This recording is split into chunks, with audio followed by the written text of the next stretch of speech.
Chapter 806. Li Yundong walked to the door and pulled it open. He was greeted by a group of policemen in uniform, who were yelling at him. "Police! We received a report that someone is prostituting here." What? When the people in the room heard this, they were all furious. All of them were beautiful women, and all of them cherished their reputation. Now they were being accused of prostitution. It was really intolerable. Li Yundong was also furious. Ever since he had cultivated to the top phase of Jinshin and comprehended the truth of heaven and earth, he had rarely lost his temper. However, the current situation was too infuriating. Even a clay figurine would be angry, and even Buddha would be angry, let alone Li Yundong, the reincarnated wisdom king. If Li Yundong hadn't had such a strong aura and stood at the door like a wall, blocking the way, the policeman would have rushed in like a tide. At this time, he said with a dark face, "Who reported that someone was prostituting here?" The leading policeman looked extremely young and arrogant. He waved his arms and shouted, "It's none of your business. Get out of the way. We want to check." "Check? What right do you have to break into people's houses?" Li Yundong's eyebrows slowly rose, and his face became gloomier and gloomier. When he was usually serious, he looked dignified without being angry. At this time, his eyebrows were vertical and his eyes were sharp. It was really amazing and suffocating. The policeman was frightened by Li Yundong's power, and suddenly couldn't speak. He only felt that Li Yundong's eyes were cold, looking at him, as if he were looking at a dead man. He couldn't help shouting, "What do you want to do? Do you want to resist the law? Do you want to rebel?" The policemen behind him unconsciously touched their waists, but they only felt batons, electric batons, and handcuffs. They immediately complained in their hearts. They were all policemen of the Public Security Brigade, and they were in charge of cracking down on prostitution. As long as it was not a large-scale operation, there was no need for guns, so they didn't carry guns at all. If they took out their guns, they might scare this arrogant young man into kneeling on the ground, which would save them so much trouble. Li Yundong looked at them coldly and said with a sneer, "Rebel? Resist the law? What are you talking about? I'm doing fine in my own home, but you guys suddenly rush up and accuse me for no reason. Are you still the people's police? I think you are the people's bandits." The policeman was stunned for a moment, and then he said angrily, "What did you say?" As he spoke, he looked past Li Yundong into the room, only to see a room full of beautiful women dazzling him. He was both shocked and angry.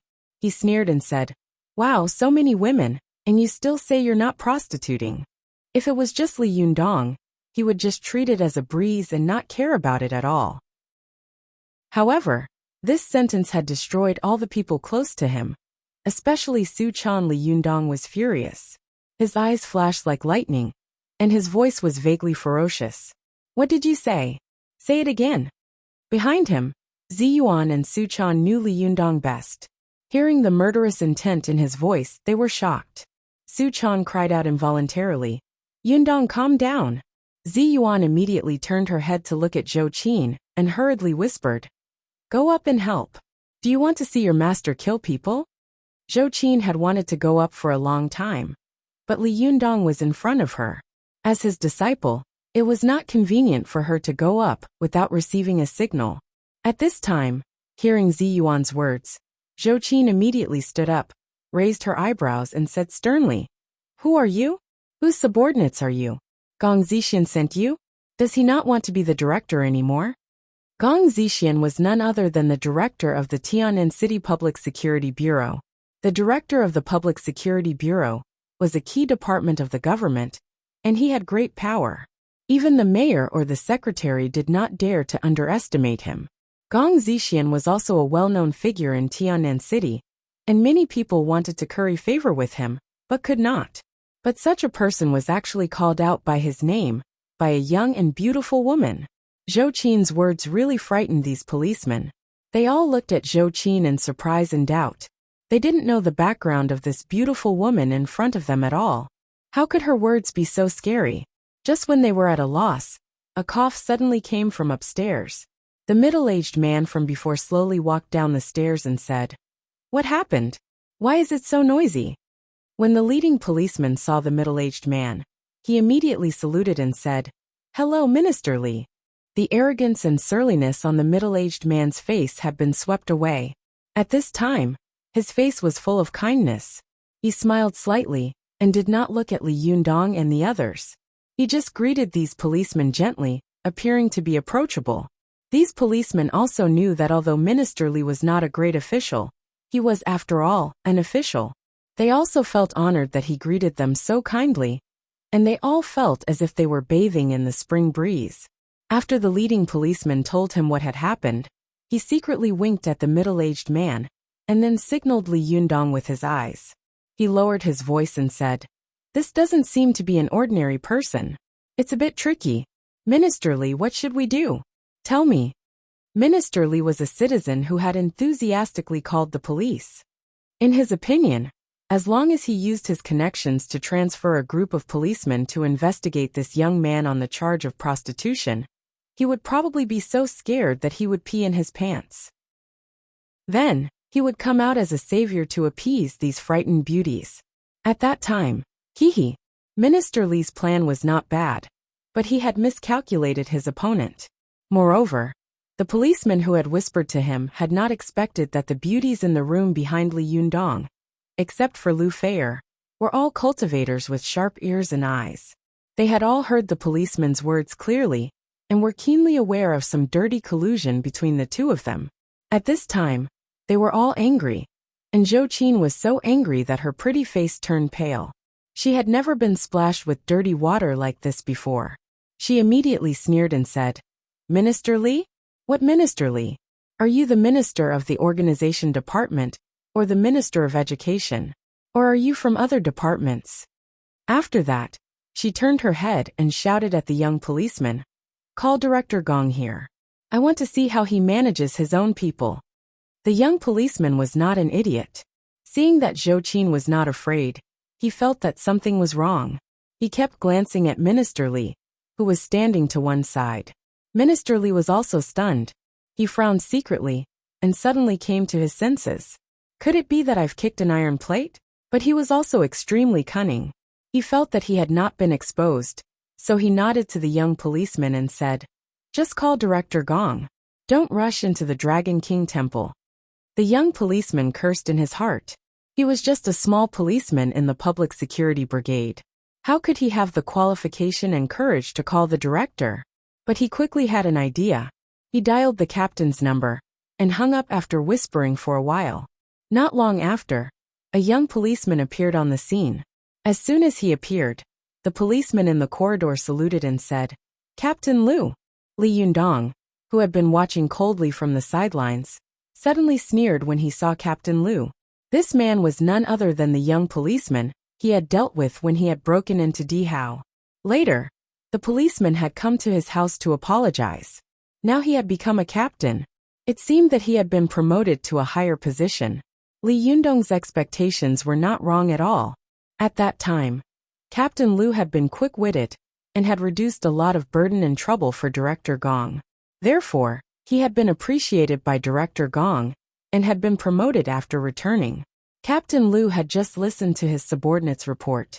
At first, he didn't take it seriously, but as soon as he heard the location, he was so scared that his legs trembled, and he almost threw his phone away.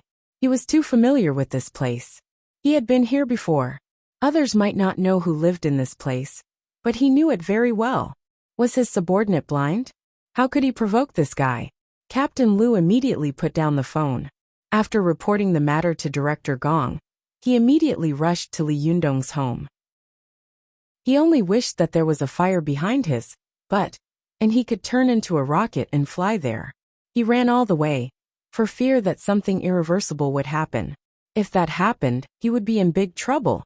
So when he arrived at the scene, he was a little out of breath. After seeing the situation on the scene, he secretly breathed a sigh of relief. Fortunately, it hadn't caused any uncontrollable disaster. At this time, the policeman on the scene greeted him, and Director Li also smiled and nodded to him. Captain Lu's position and rank were much lower than Director Li's. Logically speaking, when he saw Director Li take the initiative to greet him with a smile, he should be very flattered and immediately return the greeting.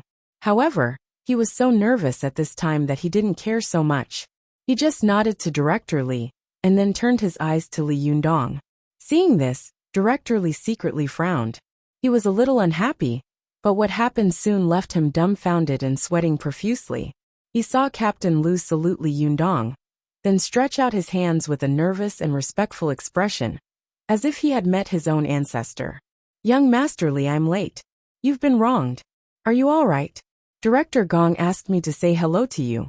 He is outside on official business, and can't come back for the time being, so he asked me to come in his place." This time, the policemen on the scene were so scared that their faces turned green.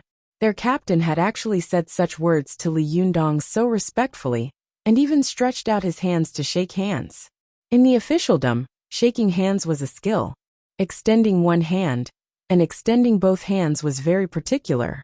Generally, only the superiors and subordinates who were quite different from each other would shake hands.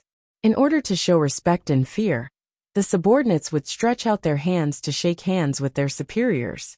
What was the background of this young and handsome man in front of them? How could he make their captain act like this? Director Lee was also dumbfounded. Although this Captain Lu's position and rank were lower than his position was in a key department. He had a lot of power in his hands. His department, on the other hand, could not be compared to the department he was in. Therefore, even if the two of them shook hands, Captain Lu would only stretch out one hand. He would never stretch out both hands. The group of policemen was terrified, and Director Lee, who had been wishful thinking, was even more nervous. He began to plan a way out. The group of people was dumbfounded, but soon Captain Lee saluted Zhou Qin again, and said more respectfully, "Miss Zhou, Director Gong asked me to say hello to you and to Governor Zhou." Governor Zhou. The policemen only felt that their eyes were going dark. Director Lee shivered, and almost fell down the stairs. He only felt bitterness in his mouth. He had made a smart plan, but he didn't expect that it would ruin him. What kind of joke was this? They actually framed a provincial governor's daughter with the crime of selling sex. This was a dead end. Chapter 807. At this time, the young policeman even wanted to jump off the building and commit suicide. He finally understood why Zhou Qin could say such arrogant words before. Gong Zixian, a dignified director of the Municipal Public Security Bureau, could not be dismissed because of her words. Even if this happened in an ancient feudal society, it was unlikely that such a thing would happen. However, the most important thing in officialdom was not to make enemies out of thin air, let alone offending the immediate family of a high-ranking official. Moreover, even if she could not touch Gong Zixian, wouldn't it be a piece of cake for her to make a move on a small policeman like him? The middle-aged man, Director Lee, also turned pale. He suddenly remembered what had happened to Zhou Qin and the Li Yundong, who had been spreading like wildfire.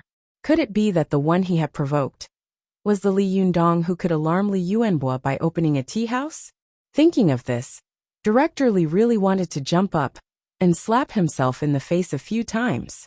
Then, he stretched out 2 fingers and stabbed them hard into his eye sockets. He was really blind to have offended such a person. Director Lee's heart trembled. He knew that if Li Yundong or Zhou Qin knew the ins and outs of this matter, he would be in trouble. Therefore, he immediately grabbed the young policeman, coughed dryly, and said in a reproachful tone, "Xiao Wang, it's not that I want to criticize you. It's good for you to go out and clean up the filth of society, but you should be more civilized when enforcing the law.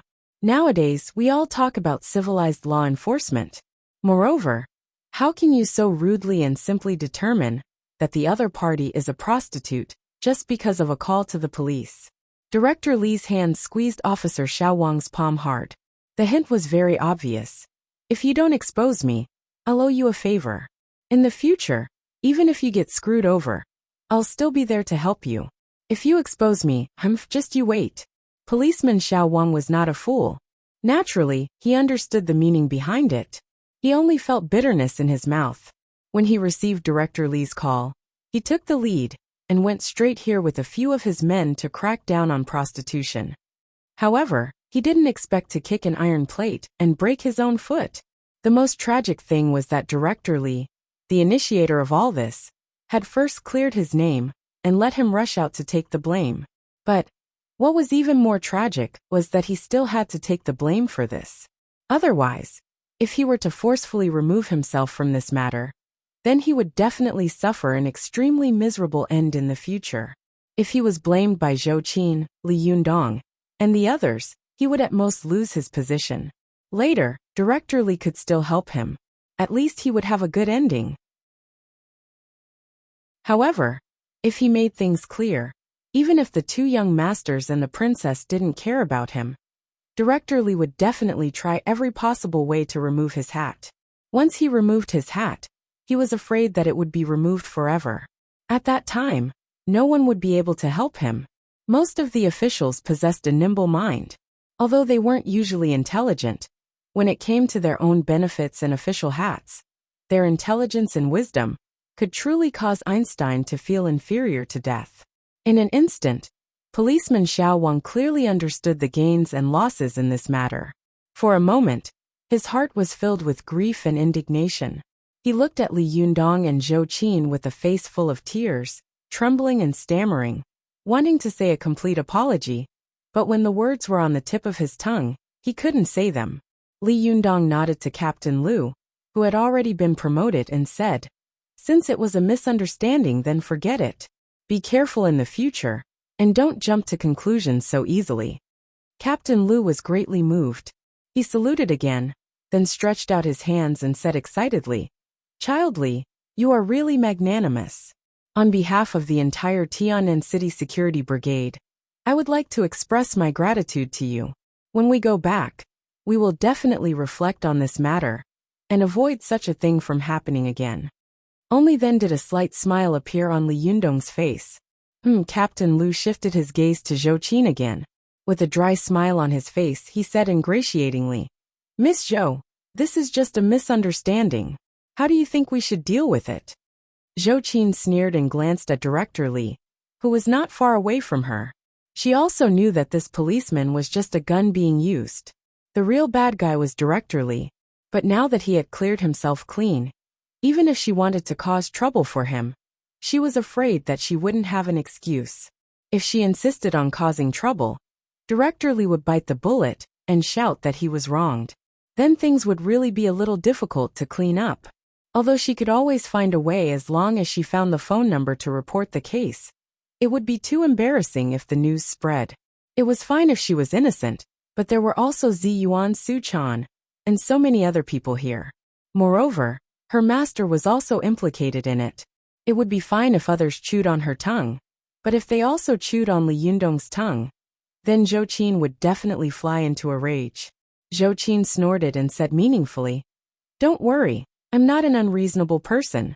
If it's just a misunderstanding, then let bygones be bygones. But as long as it's someone who really wants to frame us and smear us, I will never let them go." Hearing this, Captain Lu quickly nodded and said with a smile, "That's true. We won't let go of such people who start rumors and slander outstanding citizens like Miss Zhou and Child Li." When Li Yundong heard this, he thought, "Well, since when have I become an outstanding citizen?" He smiled inwardly, but the smile on his face became very gentle again. "Forget it, you can go back. It's almost the new year, and you're very busy with work. It's normal to receive false calls and make mistakes in judgment." Captain Lu's heart was as comfortable as drinking a glass of warm water on a cold day. He felt very excited. Look, this is what it means to be magnanimous. At this time, Director Li, who was standing to one side, couldn't stand still. No matter how he listened, he felt that Zhou Qin's words seemed to be directed at him. Especially after he watched coldly for a while, he saw Zhou Qin glance at him. Her eyes were really cold and sharp, which made him shudder. Director Li felt as if there were pins and needles on his back. He also laughed and said, "Since it's a misunderstanding, I'll go back." After that, he forced himself to calm down and walked upstairs. As soon as he disappeared from the sight of Li Yundong, Zhou Qin, and the others, his face became extremely ugly and weak. He almost couldn't climb the stairs. Thinking of Zhou Qin's words, he wanted to escape from this place immediately and run as far as he could. But he also knew that he couldn't leave now. Once he did, the other party's suspicion would really be confirmed. He should even show more enthusiasm at this time. And it would be best if he could invite the other party to his house for a chat. If he had known that there were such two big shots living downstairs in the room he had arranged for his little lover, such a thing would not have happened. After Director Lee returned home, he wandered around the room like a headless fly for a long time. Then he gritted his teeth, turned his head, and shouted at his little lover, who was looking at him with a strange look in her eyes. Go downstairs with me." The little lover didn't know what Director Lee had just done. As soon as she heard that he wanted her to go to the place downstairs, where there were many beautiful women, she was unhappy. She shook her head and said, "I won't go." Director Lee's heart was already full of evil fire. He immediately turned his head and said fiercely, "Are you going?" The little lover was shocked by his ferocious face, and immediately said obediently, "I'll go with you. Why are you so fierce?" Seeing that she had agreed, Director Lee calmed down a little. He thought for a moment, gritted his teeth, and said, "Do you still have the shopping cards I gave you last time?" The little lover answered absent-mindedly while touching up her makeup. "Yes, what's wrong?" Director Lee said, "Take them out and wrap them in a red envelope." When the little lover heard this, she was unhappy. She put down the makeup box in her hand and said angrily, "You gave them to me." These shopping cards had been bribed by Director Lee.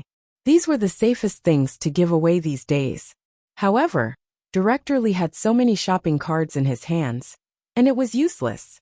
He couldn't use them all, so he gave them to his little lover to please her. If it had been in normal times, when the little lover got angry, Director Lee would have immediately smiled apologetically and carefully coaxed her. However, now that his job was in danger, how could he care so much? The most ruthless people in the world were politicians. As long as there was a problem, their first reaction was always to protect themselves first, and they would never think about other people. Director Lee glared at her and said sternly, "Can't you take back what I gave you? If you keep talking, I'll kill you." The little lover had never seen the man in front of her like this. She only felt that this man was as fierce as a beast. There was no gentleness and pampering in his daily life. She was so scared that she trembled all over and didn't dare to say another word. She quickly went into the room, put more than a dozen shopping cards in a red envelope, and took them out. Director Lee led her downstairs without saying a word. When the two of them arrived at the door, they carefully knocked on the door. They no longer had the arrogant and despotic demeanor from before. Their expressions were like sinners waiting to be judged. Before long, the door was opened. It was a smiling and stunningly beautiful woman. It was Chow Kefi. Director Lee only took a look at her, and felt that her soul was about to be hooked away by her. Her eyes were fixed, and she couldn't help but exclaim in her heart, "How could there be such a seductive beauty in the world? What kind of man can enjoy such a woman?" The little lover next to her also felt jealous. She didn't dare to say it, but she kept cursing him in her heart. When Chow Kefi saw him at a glance, the smile on her face suddenly disappeared. She asked lightly, "What's the matter?" Director Lee suddenly came to his senses. After swallowing his saliva, he forcibly withdrew the greed and amazement in his eyes and said humbly, "There was a misunderstanding just now. I was very irrational and impulsive. I wanted to apologize at that time, but seeing that there were outsiders present, I didn't say it. After all, it's not good for Child Lee to say it. So I waited for them to leave before I came to visit you. I hope Child Lee can be magnanimous and let bygones be bygones." Chow Kefi was a shrewd person. She naturally knew that Director Lee had changed from arrogance to humility. Naturally, she had discovered that Lee Yundong's identity was not ordinary, so she had come to beg for mercy. She knew that she couldn't make the decision, so she turned her head to look into the room and shouted, "Lee Yundong, they're looking for you." Chapter 808. Lee Yundong heard Director Lee's words clearly. He didn't want to deal with such despicable people. He waved his hand impatiently, motioning for Chow Kefi to drive him away. Chow Kefi had to turn around and say to Director Lee, "Don't worry, it's okay. Lee Yundong is busy. He has no time to see you." Director Lee became more and more nervous. He held up the red envelope with both hands and said with a smile, "The new year is coming.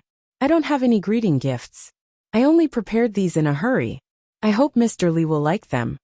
Chow Kefi glanced at the red envelope and frowned secretly. She didn't know what to do. Just as she was about to look back, she saw that Li Yundong had already walked to her side. Although there was a smile on his face, there was a faint trace of displeasure in his eyes. He said, "Director Li, I've received your kindness. It was indeed my fault that caused the conflict just now. I apologize to you, but please take it back." Li Yundong's attitude had been neither servile nor overbearing. Even when he hadn't revealed his identity, he appeared calm and composed. He didn't back down because of the other party's arrogance, nor did he become aggressive because of the other party's humble flattery.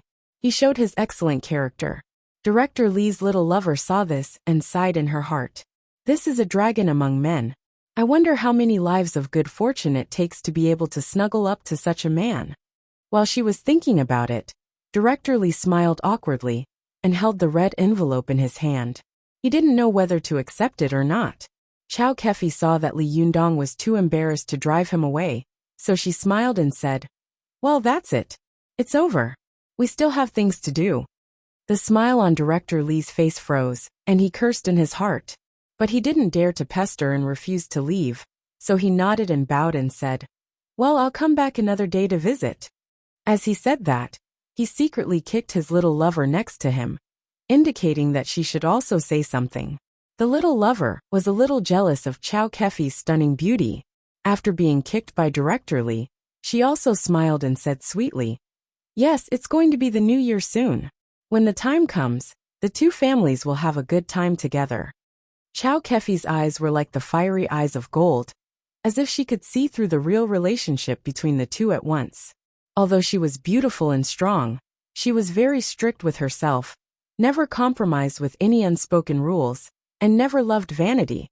So she hated such a woman who sold her body for vanity the most. She said with a faint smile, "Two families? All right, when the time comes, this little sister must bring her family along.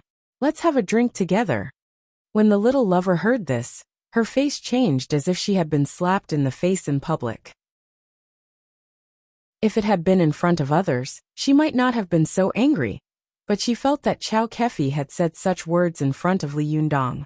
She simply wanted to find a hole to hide in. Learn. The little lover gritted her teeth in hatred and thought to herself, "What are you pretending for? There are so many women around this man. I don't believe you are his first wife. You are a sly fox. Why are you pretending to be pure?" Director Li saw that the situation was far from good. He was afraid that his lover would say something unpleasant. So he quickly smiled and said, "We've caused trouble for young Master Li today. We won't disturb you any further. We'll come again another day to apologize. Farewell." As he spoke, he pulled his lover's hand and headed upstairs. The little lover was angry. She turned her head and stared at Chow Kefi, who was at the door, and cursed silently. "Bitch, sly fox." Li Yundong had already turned around and entered the door at this time, so he did not see the woman's silent words. But Chow Kefi saw it clearly from the corner of her eyes before entering the door. Her body suddenly trembled, and a burst of anger surged in her for no reason, and her eyes were full of murderous intent.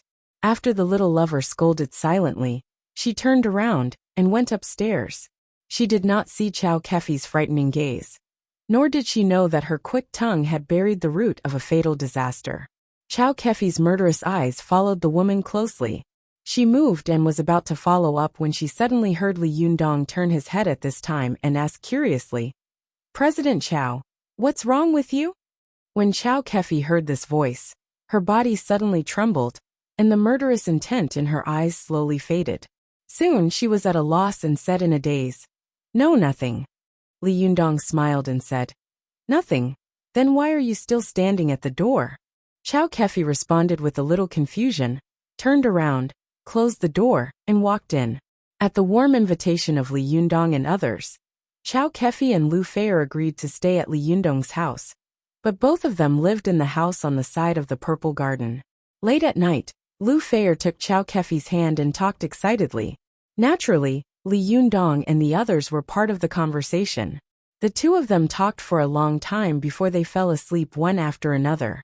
After falling asleep, Chow Kefi fell into a dream. She had dreamed of this dream more than once, but the previous dreams were very vague. But this time, the dream was very real. The surrounding scenery, people, sounds, and scenes all appeared clearly in front of Chow Kefi's eyes like a picture. At first, she dreamt that she was a little fox without any worries. Slowly, as time went by, she, who grew up in the spiritual mountain, began to understand the life power Upanishad. Slowly, she cultivated into a human form. Later on, she met many of her own kind. Soon, she distinguished herself and became their leader. But she soon found that she was surrounded by danger. Everyone in the world looked down on them, and she vowed to change all this. In order to become stronger, she sneaked into Mount Wutai to learn martial arts. But she inadvertently went crazy. But when she was about to die, the eminent monk of Mount Wutai, Zen Master Huife, saved her with his Tongyang body. When she dreamed of this, Chow Kefi found that the appearance of Zen Master Huife was vaguely similar to Li Yundong. Especially when the two of them were having fun, all kinds of romantic love. It really made her feel as if her whole body was wrapped in a ball of flame, burning her body, and her body kept twisting. But soon, this beautiful dream suddenly changed. She expressed her love to Zen Master Huife, who had saved her life, but she was severely reprimanded and scolded that she was a fox. At that time, she was ashamed and covered her face and left. Later, she was unwilling to give up and sneaked into Mount Mao, secretly learning the essence of Taoism, causing a war between the north and the south of Taoism. When her cultivation reached the advanced stage, she went to Mount Wutai and ruthlessly humiliated Zen Master Huife, who had once rejected her, and then swaggered away. But then she heard the news that Zen Master Huife vomited blood and died. At that time, she was at a loss, regretful, disappointed, and upset. At this time, she also became the target of public criticism in the world of cultivation. Everyone who saw her would curse her as a fox and a stinking bitch. At that time, when she saw such a person, she killed one on the spot. Did they think that she couldn't kill people? Hey, the more ruthless she killed, the more ruthless these people scolded her. The more ruthless they scolded, the more ruthless she killed. Let's see who is more ruthless. When Chow Kefi dreamed of this, the corners of her mouth unconsciously curved into a cold and cruel smile. The corner of her mouth wriggled a little, as if she was whispering something. She turned over and continued to dream deeply. Then, Chow Kefi dizzily dreamed that she finally violated the law of heaven, and her soul and body were destroyed by heavenly lightning. She fled to the distant Japanese Ocean in a daze, and hid there. But good times did not last long. She was finally discovered, and was once again pointed at her nose and scolded as a stinking bitch and a fox. Although her magic power had not fully recovered, when she heard such words, she still flew into a rage and fought with the Japanese. After that, Chow Kefi dreamt that she had fallen into an incomparably chaotic black hole. She had been trapped for nearly 1,000 years, but all of a sudden, the chaotic black hole cracked open with a kacha sound. She suddenly saw a sky full of blood sprinkling down, and above her head was a floating bloody pagoda. At this moment, countless memory fragments automatically reorganized in an instant and gathered together. Chow Kefi suddenly opened her eyes. Her eyes widened, and the pupils in her eyes shrank rapidly, gradually condensing into a needle. Her originally dark eyes slowly turned blood red, extremely enchanting. She turned her head and looked at Lu Feier, who was sleeping quietly beside her, with a strange look in her eyes. Chow Kefi, no, at this time, she should be called the mystical silver fox. At this time, the mystical silver fox's soul finally completed the reorganization, and her memory finally completely recovered. The memories of the time when she got out of the seal also appeared in her mind bit by bit. The mystical silver fox sat there quietly, like a stone sculpture. After a long time, a cold smile slowly appeared on the corner of her mouth. She moved and stood up barefoot. Her figure was graceful, as light as a spirit fox. Every step she took, her waist swayed, like a weak willow in the wind. She tipped her toes slightly, and slowly walked out of the door without a sound. After the mystical silver fox went out of the room, She looked around in the empty and quiet living room, and then quietly pushed open the door of the balcony. She walked to the balcony and looked up. She tapped her toes lightly and jumped quickly. When she landed again, she had already landed on the balcony upstairs. The mystical silver fox glanced inside and saw that the floor of the house was in a mess. There were discarded clothes everywhere. With the help of the moonlight, she could clearly recognize that these clothes belonged to the woman who had scolded her before. The corners of the mystical silver fox's mouth slightly curved into a cruel and bloody smile. She quietly pushed open the French window on the balcony and slowly walked in. She wanted to let this woman understand that no one in the world dared to scold her in the past. She had tried her best to kill the other party. Could it be that after 1,000 years, the world thought that she did not dare to kill people?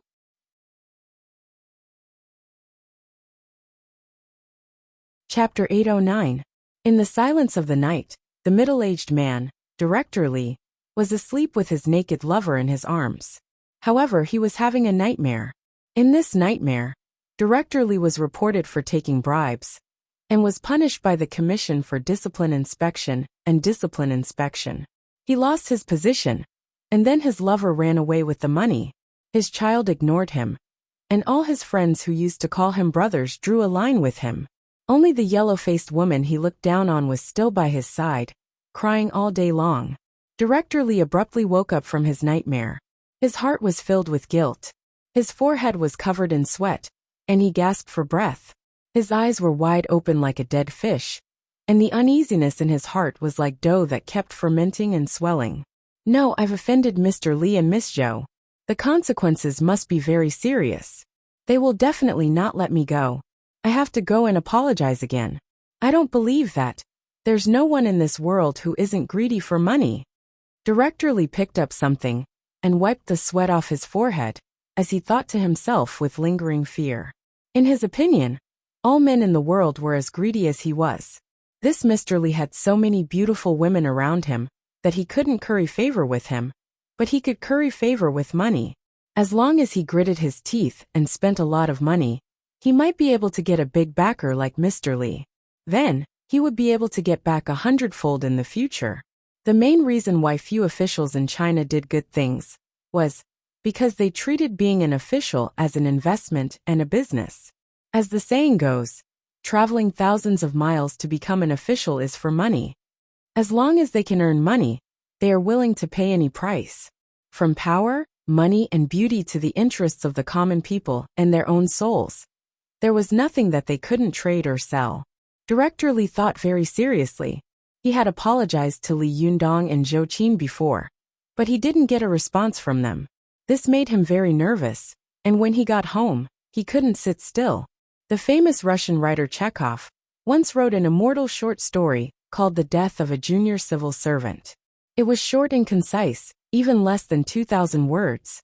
It was about a junior civil servant, Chervyakov, who accidentally spat on a general in the front row while watching a play in the theater.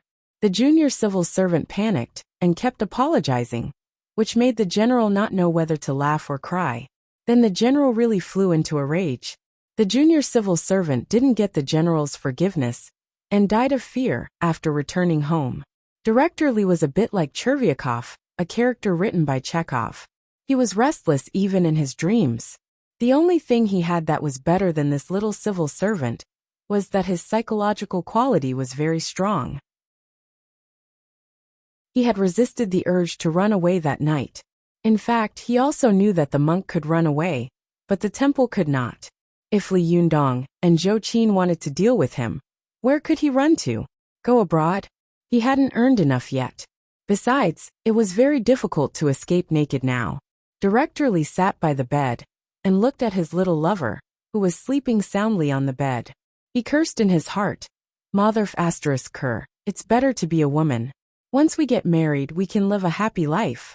How can I be like this? It's so difficult to be an official, and I'm scared all day long.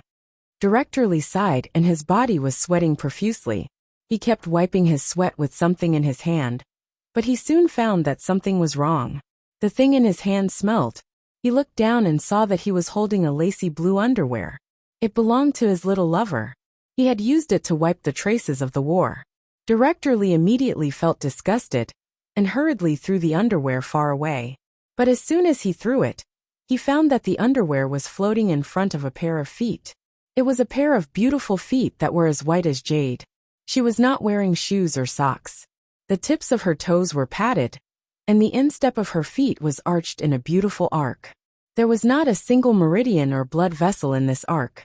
The smooth jade-like feet were like a piece of natural white jade. At the top of this piece of white jade, each toe was like a delicate jade pearl, round and exquisite. In particular, each toenail exuded a pinkish color, which made it look very charming. Director Lee had played with a lot of women, but he had never seen a woman's feet as beautiful as this.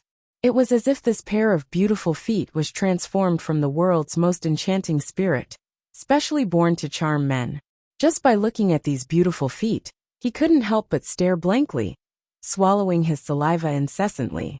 With such a pair of beautiful feet, how beautiful would she be? In an instant, Director Lee's soul was almost seduced by this woman. His whole body trembled slightly, and he raised his head little by little. But when he really raised his head, he suddenly found that this woman turned out to be the beautiful woman who had opened the door for him at the last moment downstairs. Director Lee looked at her with his mouth agape. He only felt that although this face was clearly the one he had seen before, there was a blood-red light in this woman's eyes. This gaze was like a ball of netherworld flame burning in the sea of blood and hell, full of disgust and hatred, which made people shudder. This woman was the mystical silver fox. As soon as Director Lee saw this pair of terrible eyes, his rising desire instantly faded away. The instinct of animal fear dominated all his will and nerves in an instant.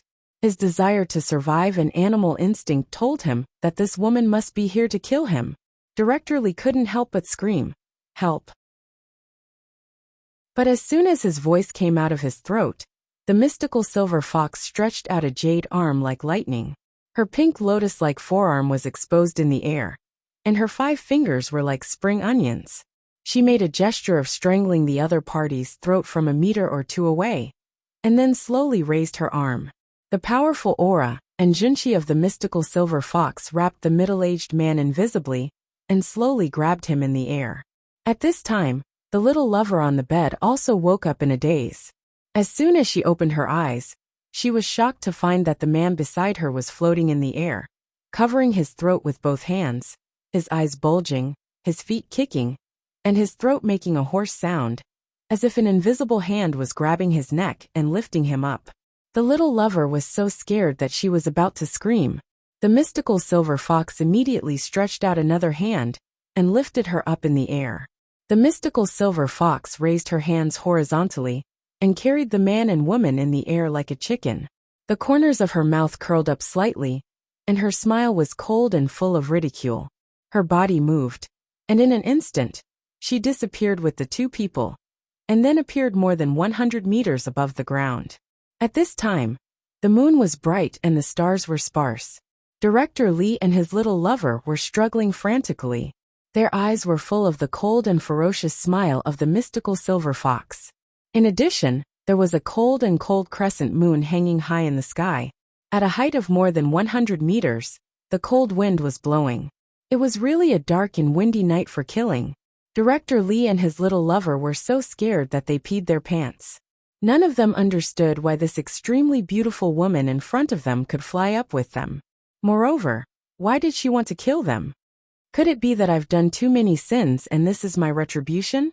A thought suddenly flashed through Director Lee's mind. Cultivators could not kill mortals with magic treasures, but this did not mean that cultivators could not kill people or ordinary people. Especially for people like the mystical silver fox, who had been fighting with others almost all her life. There were at least 9,000 ways for her to kill ordinary people without using magic treasures and magic, such as now. The mystical silver fox held her little lover in one hand and suddenly smiled. "You must regret it. Why did you scold me before, right?" Only then did the little lover realize that she had said one more word with a cheap mouth, which immediately aroused the revenge of the mystical silver fox, who would seek revenge for the smallest grievance. In the end, she brought about a fatal disaster. Her throat was choked, and she couldn't speak, But her eyes kept crying. Her eyes begged the mystical silver fox to spare her life. However, the mystical silver fox shook her head with a smile and said, "I know that you must be saying in your heart, 'Spare my life.' I won't dare to do it next time." The mystical silver fox chuckled and said, "But do you know? There was once a person like you who spoke ill of me. I swore to kill him, but after he was defeated by me, he begged for mercy. My heart softened and I forgave him. But in the end, this person took the lead in gathering almost all the experts of all the sects in the cultivation world. He attacked me when I was practicing the 9th phase of the heavenly Jindan technique. Because of this, I wandered to Dongying, and those dwarves took the opportunity to seal me for nearly 1,000 years. From then on, I never believed in any begging for mercy." As she spoke, the mystical silver fox brought the woman to her eyes, and the smile on the corner of her mouth became colder and colder. She said slowly, "Remember not to curse people casually in your next life."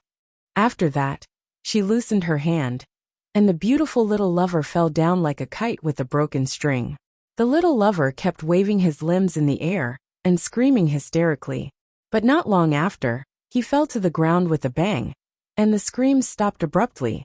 When Director Lee saw that the beautiful woman who had just been on his pillow had died in an instant, he was so scared that he almost fainted.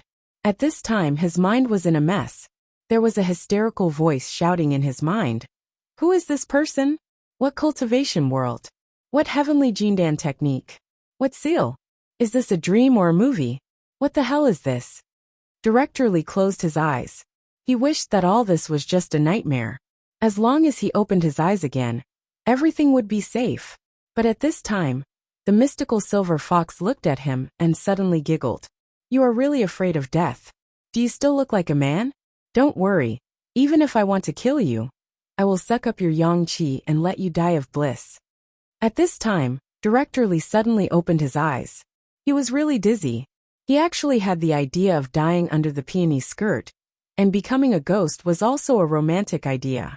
His eyes bulged, and suddenly there was a trace of burning desire in them. Even the mystical silver fox, a demon who had been enchanted all her life, was stunned when she saw such a fearless embryo. Suddenly, she felt disgusted for no reason. She sneered and said, "Idiot, what kind of bliss do you think it is?" After that, she stretched out her hand and pressed it on the top of his head. As soon as her jinchi moved, she was about to drain the essence and blood of the middle-aged man. When the mystical silver fox had been sealed in a huge stone by the Japanese Inyang master, Abe Yasuo, the soul of the mystical silver fox had been crazily absorbing the vitality of any life around the stone. As long as the mystical silver fox was given a certain amount of time, she would be able to absorb enough vitality, restore her strength, and break the seal. Abe Yasuo was alert to this. He joined hands with the famous monk Xian Wang to seal the soul of the mystical silver fox deeply again, and quietly replaced the killing stone with the Qingming shrine. He guarded the seal with the power of the family for generations. When the mystical silver fox was sealed, as long as she passed by the killing stone, her life would be sucked dry by her. Not to mention that she had been released now. It was strictly forbidden to kill people with magic and magic weapons in the cultivation world. But only this kind of kung fu similar to the star-sucking technique took advantage of this loophole. This kind of kung fu that absorbed other people's essence was neither magic weapon, nor jinchi to kill people. It just used the energy law in physics that powerful material energy would definitely attract weak material energy. The energy of the mystical silver fox was much stronger than that of the other party, so it could easily attract the other party's energy, causing the other party's vitality to be cut off and die. Strictly speaking, this kind of death was considered to be the exhaustion of vitality. Although it was caused by external factors, it would be automatically judged as natural death by the power of heaven, and it would not be restrained by the power of heaven at all. Therefore, this kung fu had been listed as a taboo since ancient times, and those who practiced it would be condemned by the whole world. At that time, the mystical silver fox had shouted and killed wherever she went because she had practiced this kung fu that made heaven angry and people resentful. At this time, She habitually wanted to suck up the other party's essence and blood. But as soon as her Jinchi entered the other party's body, she suddenly thought of something. She slowly retracted her hand and smiled coldly. Forget it, your breath is too dirty and disgusting. Be a clean person in your next life. As she spoke, she loosened her grip. She watched as the middle-aged man waved his arms and legs as he let out a shrill cry. His shrill cry pierced through the silent night sky as he quickly fell to the ground. The mystical silver fox looked down at the figure that was constantly falling, and the smile on the corner of her mouth became colder and colder. She couldn't help but slowly raise her eyes and look at the distant east. She slowly murmured, "Those who have fought against me and offended me. It's time for you to pay the price. Soon I will come to you." After that, her figure flashed and disappeared, leaving only the cold bright moon hanging high in the sky. In the distance, a dark and heavy cloud slowly covered the sky and the moon.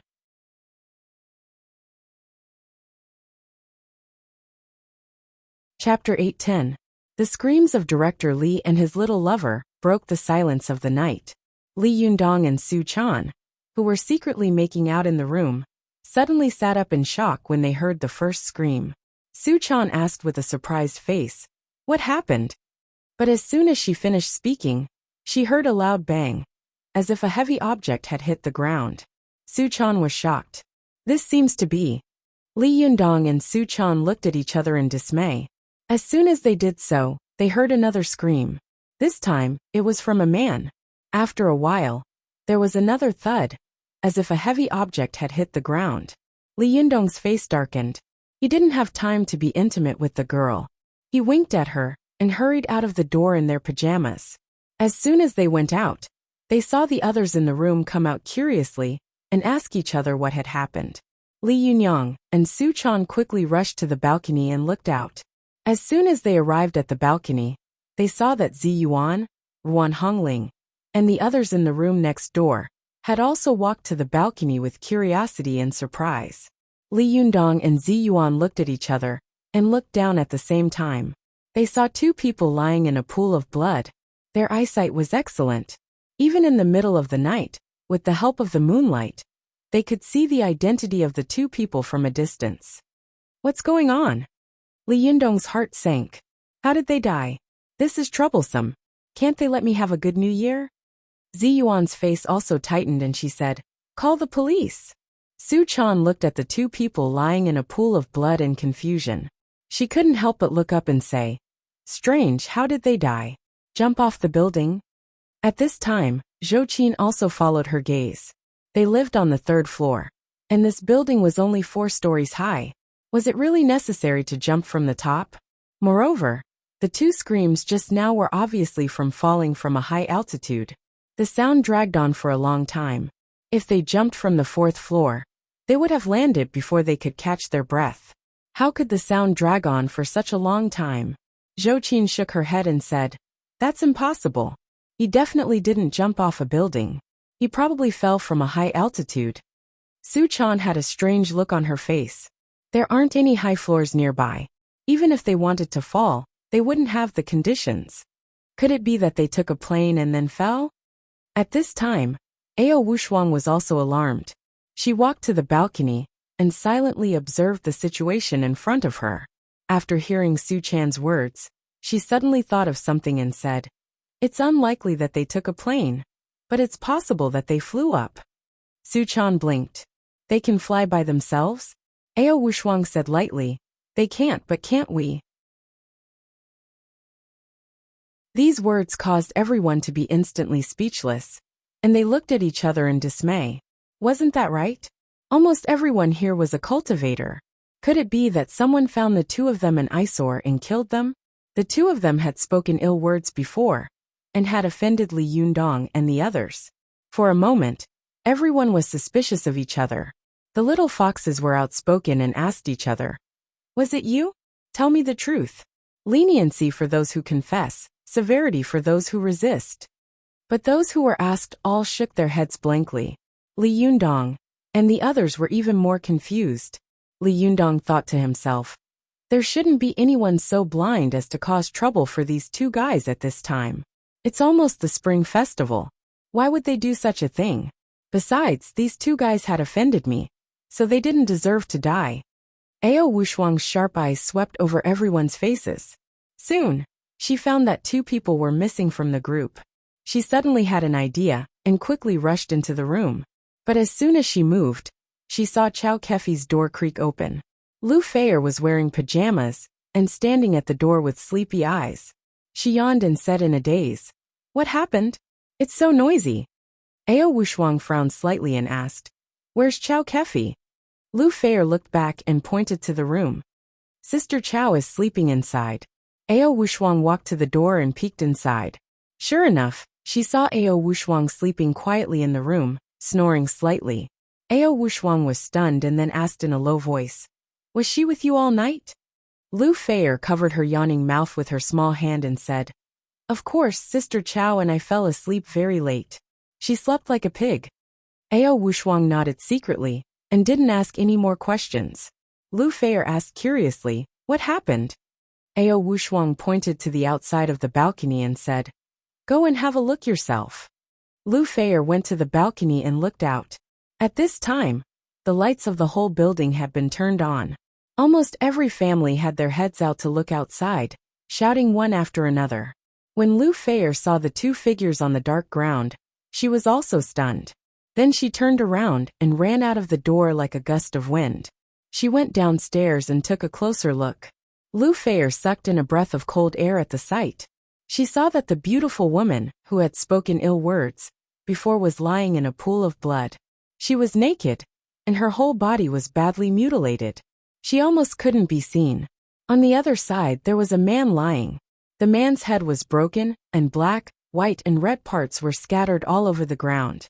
But from the figure, it could be vaguely recognized that it was Director Li from before. Even though Lu Feier was an experienced and knowledgeable actress, she was still shocked. She let out a cry and took a step back.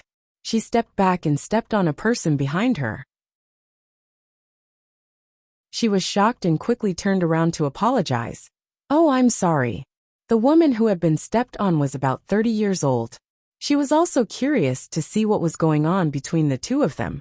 She rubbed the back of her foot and was about to scold them when she saw Lu Feier. She was stunned and said, "Hey, aren't you that what?" Lu Feier was shocked. She immediately waved her hand and said, No, I'm not that." After that, she lowered her head and rushed back. Lu Feier was almost discovered, and she was secretly anxious. She also knew that if someone found out that she had appeared in this place, there would be a lot of gossip about her tomorrow. However, it seemed that it was not a bad thing to have a scandal with Li Yundong. But soon Lu Feier thought, with these paparazzi's eagerness to get to the bottom of things, it will be terrible if they find out Li Yundong's true identity. Lu Feier secretly regretted going downstairs to see what was going on out of curiosity. But when she went upstairs and entered the room, the little foxes immediately surrounded her and began to ask questions at once. Although Li Yundong had guessed the identities of these two people, he still asked, "Are they the two guys upstairs?" Lu Feier sighed and said, "Who else could it be?" Li Yundong shook his head and said, "Damn it, I'm very suspicious now. I just don't know who saw us have a conflict with him before." Lu Feier sighed again and said, "It was so noisy during the day. Who couldn't hear it?" Seeing Li Yundong's ugly expression, the little foxes didn't dare to say anything. Instead, Ziyuan comforted him in a low voice. "Don't worry, we didn't do it, and no one will accuse us." Su Chan also said, "Yes, I don't believe that no one can find out the truth about this matter." Zhou Qin, who had been silent, frowned secretly. She held her mobile phone in her hand and was ready to call for help at any time.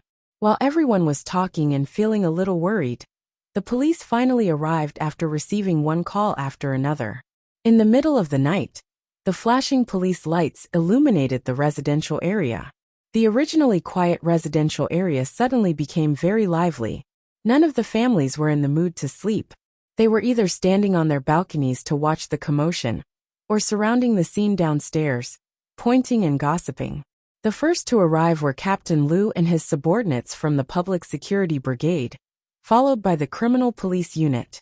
As soon as the police from the two departments arrived, they immediately controlled the scene. The public security brigade was responsible for driving the crowd away and putting up a cordon. No one was allowed to approach within 20 meters. The members of the criminal police unit took photos at the scene, collected evidence, and reported the situation through the walkie-talkie. Some high-ranking police detectives began to question and record the statements one by one. After questioning them one by one, under the instructions of several witnesses, they finally looked at Li Yundong and the others on the third floor. When Li Yundong saw this, he immediately smiled bitterly and said, "Really, if it's a blessing, it's not a curse. If it's a curse, we can't avoid it. I'm so unlucky to have encountered such a thing." Sure enough, someone knocked on Li Yundong's door not long after. Several police officers in criminal police uniforms appeared at the door. There were 2 men and a woman. The one in the lead was a tall man about 1.8 meters tall. He had a masculine appearance. Although he wasn't handsome, he had a square face, which made him look rather masculine. Behind him stood a gentle-looking, four-eyed policeman.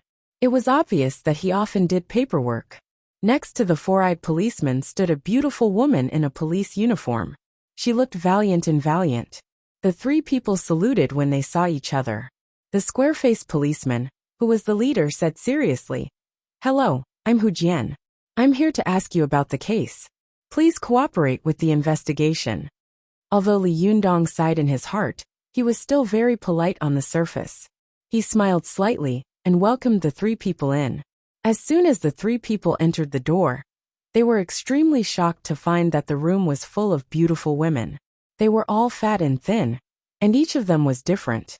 If the 3 of them didn't know that they were not Tang Xuanzang and his disciple, they would have thought that they had come to a country of women.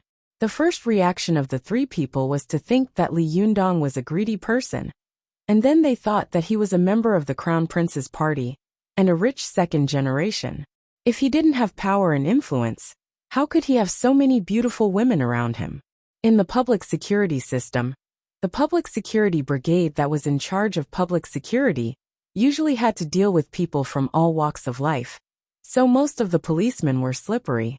Most of the cadres were good at using money and power, while the criminal police appeared to have a relatively strong sense of justice and also had their own insistence. As soon as the 3 of them saw Li Yundong's attitude, they felt disgusted.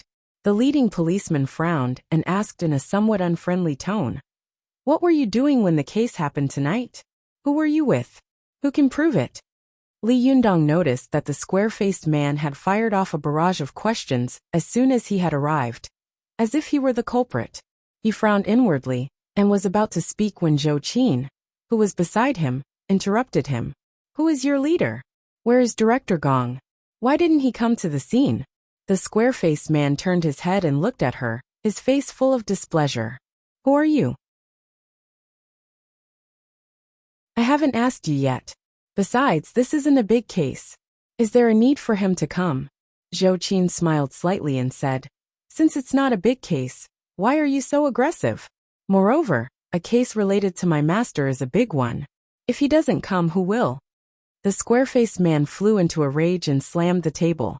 Just as he was about to speak, he suddenly heard a burst of laughter coming from outside the open door. "Oh, Mr. Li, long time no see. How have you been recently?"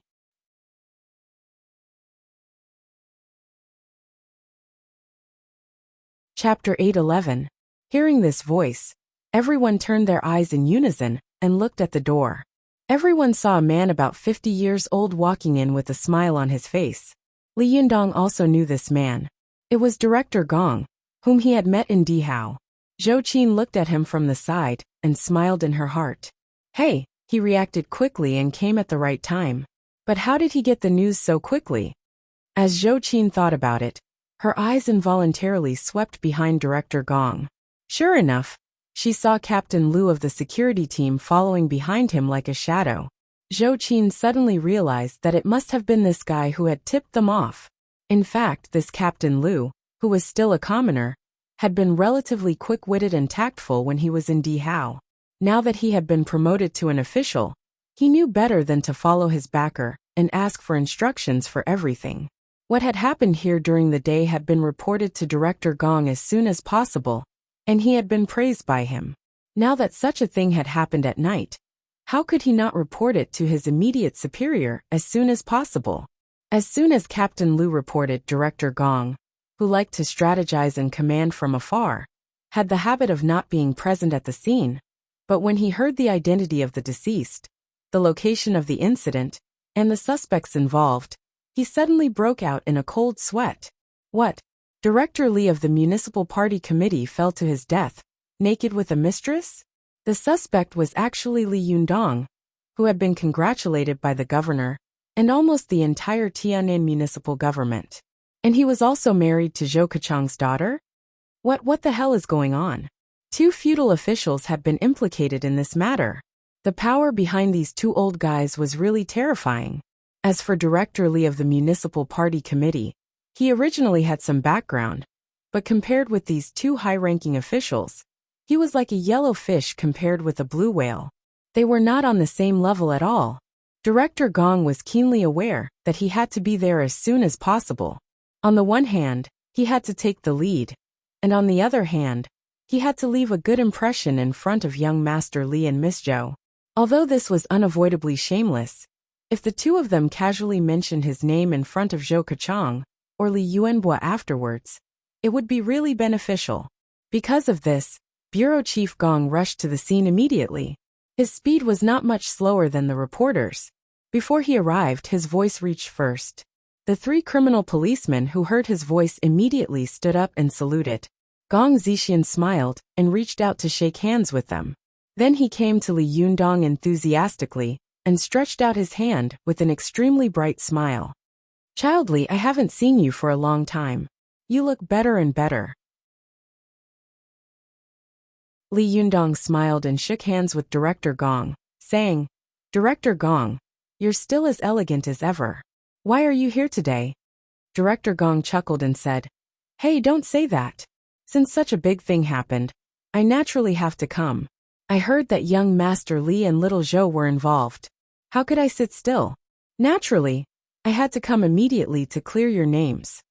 As he said this, he turned to Zhou Qin and said with a smile, "Little Zhou, you are also getting more and more beautiful." Zhou Qin smiled slightly and said sharply, "Director Gong, don't speak so early. The case has not been finalized yet.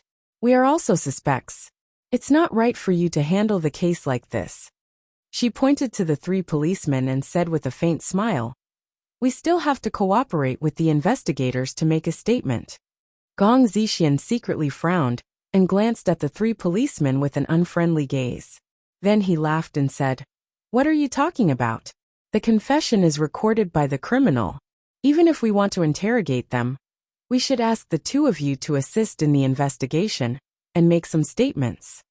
As he said this, Gong Zixian turned his head and said to the three policemen in a deep voice, "How are your statements? You are in charge of this case. You must uphold the principle of fairness, justice, and openness. You must be worthy of the conscience of heaven and earth, and the good style of the common people. You must investigate this case to the bottom. You must not let go of a criminal who escaped the net, and you must not frame an outstanding citizen." No matter how shameless Director Gong was, he would not reprimand his subordinates in front of Li Yundong and Zhou Qin.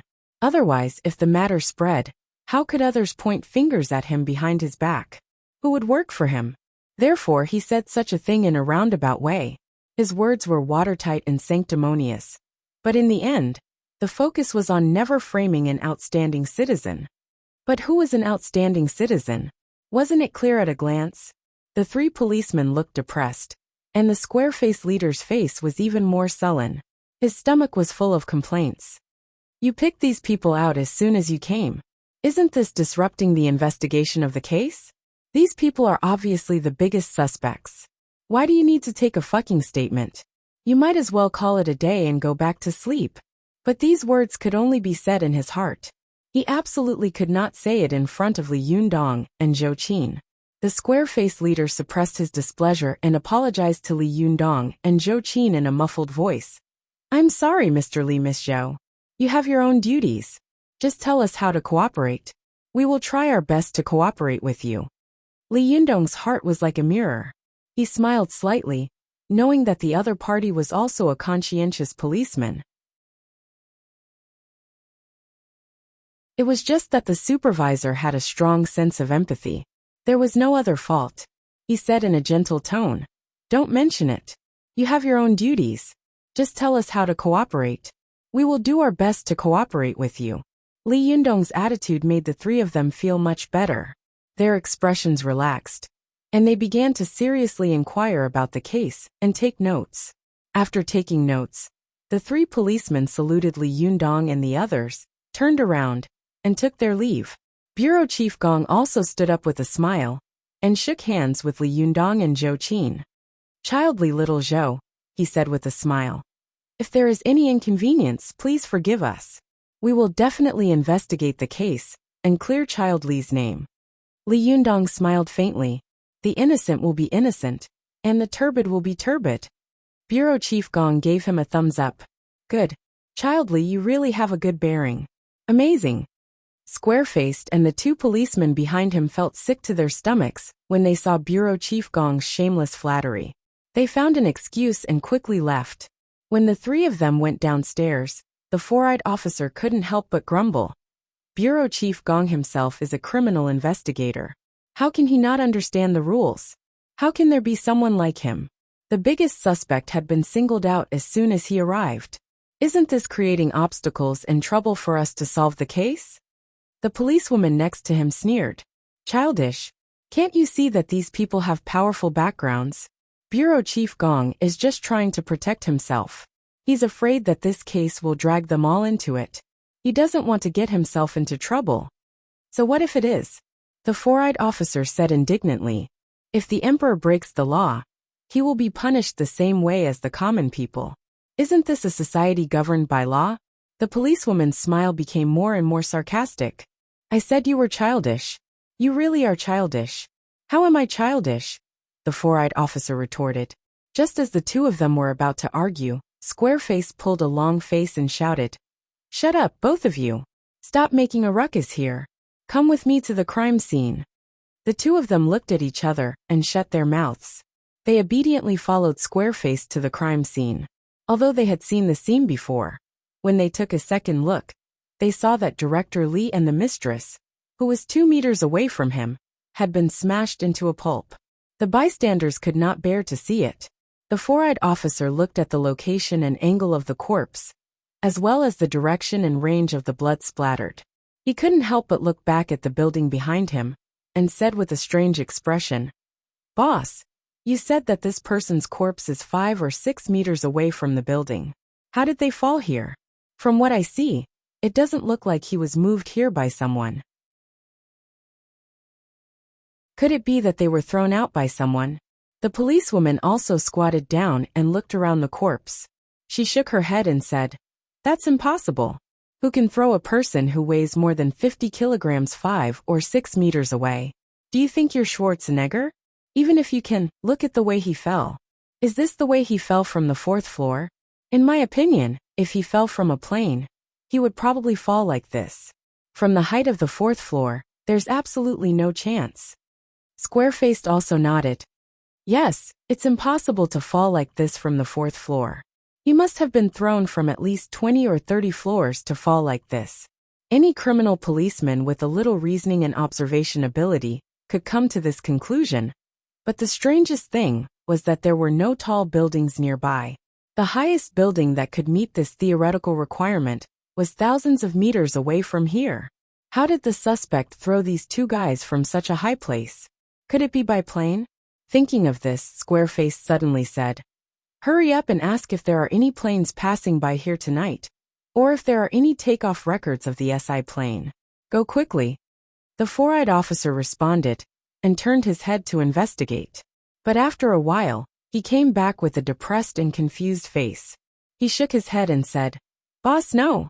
The airport of Tiannan City doesn't take off from here. And there are no takeoff records of the SI plane today.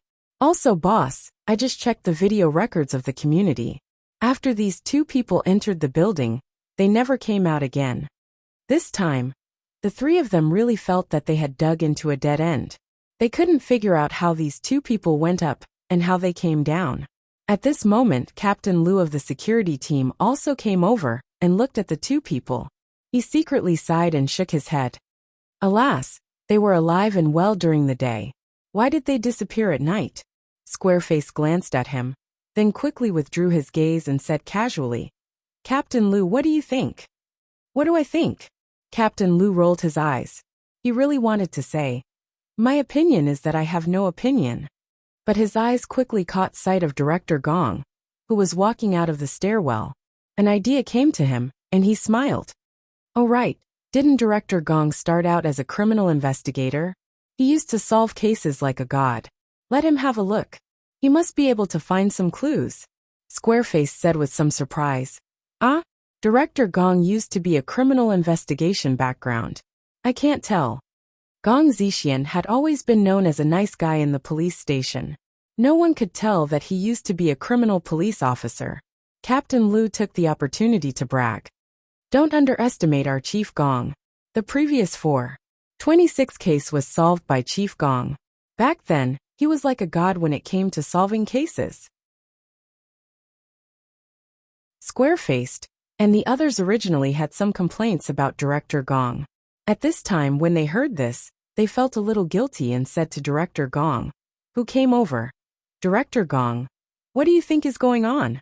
Director Gong had heard everything they had said before. He glanced at Captain Liu and nodded secretly.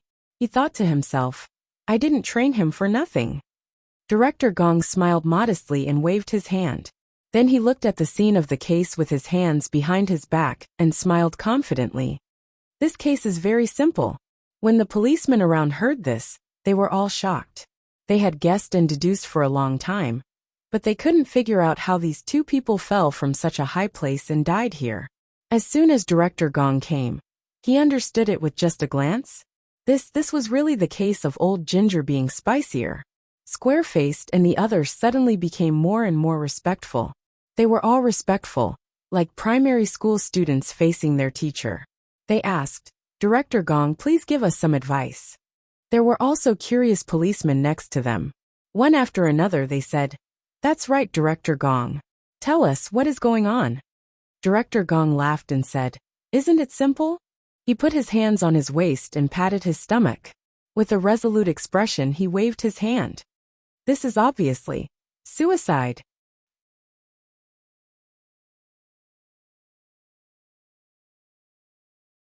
Chapter 8:12. It would have been better if Bureau Chief Gong didn't say anything. Once he did, everyone almost fainted on the ground. What? This person fell from a high altitude. His head split into 108,000 pieces, and he was 5 or 6 meters away from the building. How could he commit suicide? Who had the ability to throw himself more than 100 meters up in the air, and then throw himself down? Even if he had the courage, he didn't have the ability. Square-faced and the others' faces twitched. They were already trying their best not to curse out loud. If this was suicide, there would be no one left to kill in the world. The corners of Captain Liu's eyes twitched. Even someone as tactful as him didn't know how to smooth things over for the bureau chief.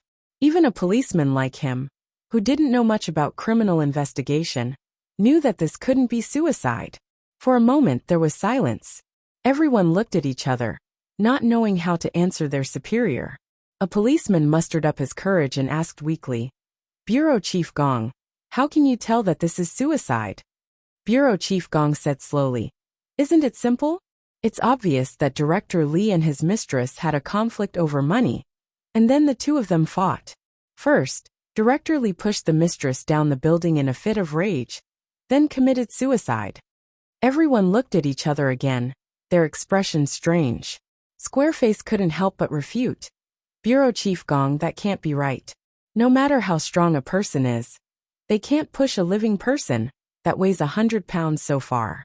Moreover, it's impossible to fall from the 4th floor to this state. Bureau Chief Gong shook his head calmly and said, Don't you know that a person's potential is endless? When they lose control of their emotions, they can often explode with amazing power. So, according to my deduction, this must have been caused by using too much force. Using too much force? That's too fierce. Everyone exclaimed in their hearts.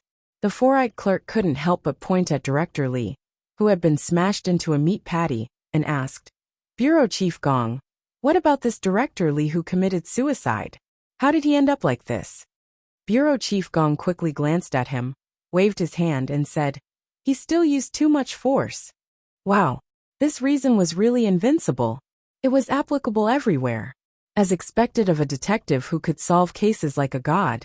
To think that he could solve a case. Amazing. Truly amazing. Everyone cursed in their hearts, but Captain Lu suddenly understood. He understood Bureau Chief Gong's real intention. The best outcome for this case was suicide.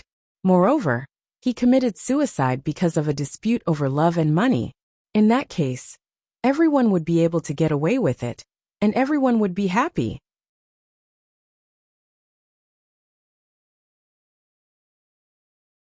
Later on, he could use this opportunity to clean up the corruption, clean up the atmosphere of the municipal committee, and make the funeral a happy event. Killing two birds with one stone. Amazing, amazing. Captain Lu sighed in his heart. Why did they say that the older the ginger, the spicier it was? It was clearly impossible for the two of them to have committed suicide. But they had been forcibly killed, because the current situation required them to commit suicide. So they committed suicide. This method of flipping the clouds and overturning the rain was really marvelous. Captain Lu's heart skipped a beat. He moved closer to the square-jawed man and whispered, "Captain Hu, don't be so serious. Just close the case quickly. Didn't you hear Chief Gong's instructions? If this was not suicide, then what was it? Moreover, it could only be suicide." The square-jawed man's heart skipped a beat when he heard this. He narrowed his eyes and looked at Captain Lu for a long time. His face darkened and he did not say anything. After a long time, he shouted in a deep voice, "Well, since it's suicide, there's nothing else to investigate. Let's go." When everyone heard this, there was an uproar. Although they all cursed in their hearts, they all understood the spirit of their superior and got busy. These policemen took advantage of the distance between them and the police, so no one had heard their previous conversation. However, Li Yundong, who was watching from the balcony upstairs, heard it clearly. He shook his head secretly. Although he knew that Bureau Chief Gong had turned an obvious homicide case into a suicide in order to cover for him, he still frowned and looked a little unhappy. Ziyuan seemed to know what he was thinking and said, "Don't think too much about it. China has been like this since ancient times. This is a country based on officials, not laws. Don't expect it to change." Li Yundong sighed and said, "I know this. What makes me uncomfortable is that I have clearly gained benefits, but my heart is full of bitterness." Ziyuan smiled slightly and gently advised, "Well, don't think about it. Why don't you think about how these two people fell from a high altitude, or who did it?" Li Yundong looked at the little foxes of the Fox Zen school, who were talking animatedly in the room. Even Xiao Yi and Lu Yuehong were discussing something in a low voice, their eyes sweeping over everyone from time to time. Li Yundong couldn't help but feel a headache coming on. He sighed and said, "I don't know. It's so sudden that it caught me off guard." Ziyuan smiled slightly and said, "Forget it. It's useless for you to be anxious about some things now. If you can't find out, then you can't. No matter who killed these two people, we will find out in the future. For now, let's go back to sleep." Li Yundong nodded and walked back to his room. Just as he was about to speak, he saw Lu Fei coming up to him with a heavy heart. She said, "Li Yundong, I suddenly have something to do. I want to leave first." Li Yundong was stunned. What happened? But then he thought that it must be because of the murder case. Lu Fei didn't want to be involved, so she wanted to avoid the limelight first. He could understand Lu Fei's thoughts very well, so he didn't point it out. He nodded and said, "Well, you can go and do your business first." Lu Fei looked at Li Yundong with her big eyes and suddenly said, "Don't think too much. When I went downstairs just now, someone seemed to recognize me. I have to leave quickly in case the paparazzi come to my door. I'm not afraid of being exposed, but if you are exposed, it seems that it will bring a lot of trouble." When Li Yundong heard this, he couldn't help but feel touched. He smiled and nodded at Lu Fei. "Thank you. But why are you in such a hurry to leave so late? Will there be any danger?" Lu Fei smiled and said, It's okay. I'll drive away later. As for Sister Chow, she turned her head and looked into the room, only to see that Chow Kefi had already gotten up. She was leaning lazily in front of the door, rubbing her eyes and looking at the people in the room blankly. Lu Fei went over with a smile, grabbed Chow Kefi's hand, and said with a smile, Sister Chow, you can really sleep. It's so noisy outside. Don't you know? Chow Kefi's face was sleepy. What happened? I heard it was very noisy. Lu Fei took Chow Kefi's hand and quickly told her what had happened before. Chow Kefi's eyes widened and she said in surprise, No way? They're dead? Where are the police? Lu Fei smiled and said, They're all gone. Chow Kefi's eyes flickered. They're all gone. Just like that.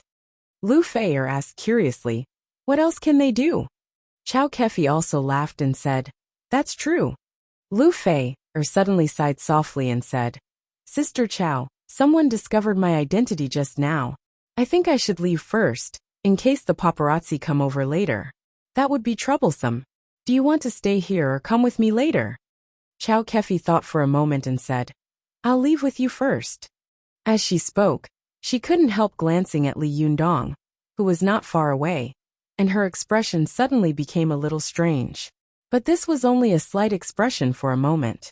No one noticed the strangeness, especially Li Yundong and the others, who were all focused on the previous case.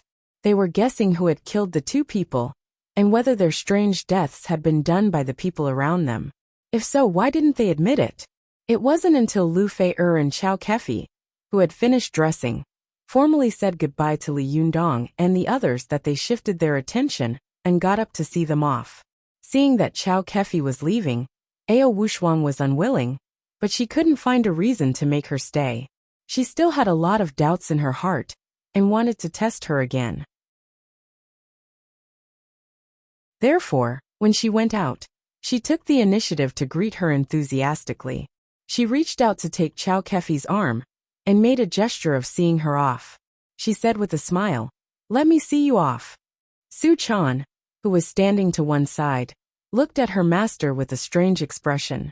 She knew that although her master was cold on the outside and warm on the inside, she was actually passionate and sentimental on the inside. But even so, when she met someone she was not familiar with, she would never show such enthusiasm. Even when facing Li Yundong, she would never show such intimacy. What's wrong with master? It's weird. Su Chan murmured in her heart. However, Li Yundong and the others didn't know much about Ao Wushuang's character.